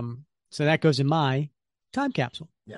No, I love it when, I love it when we see real life figures in comics. I know some folks don't like that, but I like that. I think touchstones with, and I know Mark did this a lot, touchstones with cultural phenomenon, pop culture at the time, celebrity figures, politicians. I love seeing that stuff in comics because it does create that time capsule that when you go back and you read it, or somebody today reading it, if my son was reading it, he's like, who the heck's this guy? And, this is a real dude. Look at it, Google it.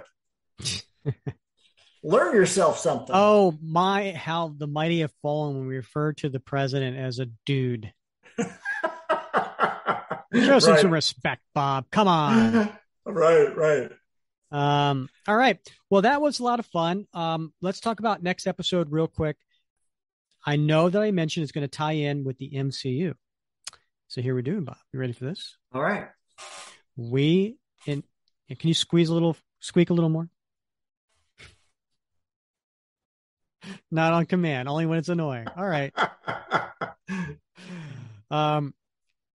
In episode 102, we are not going to cover a Captain America comic book.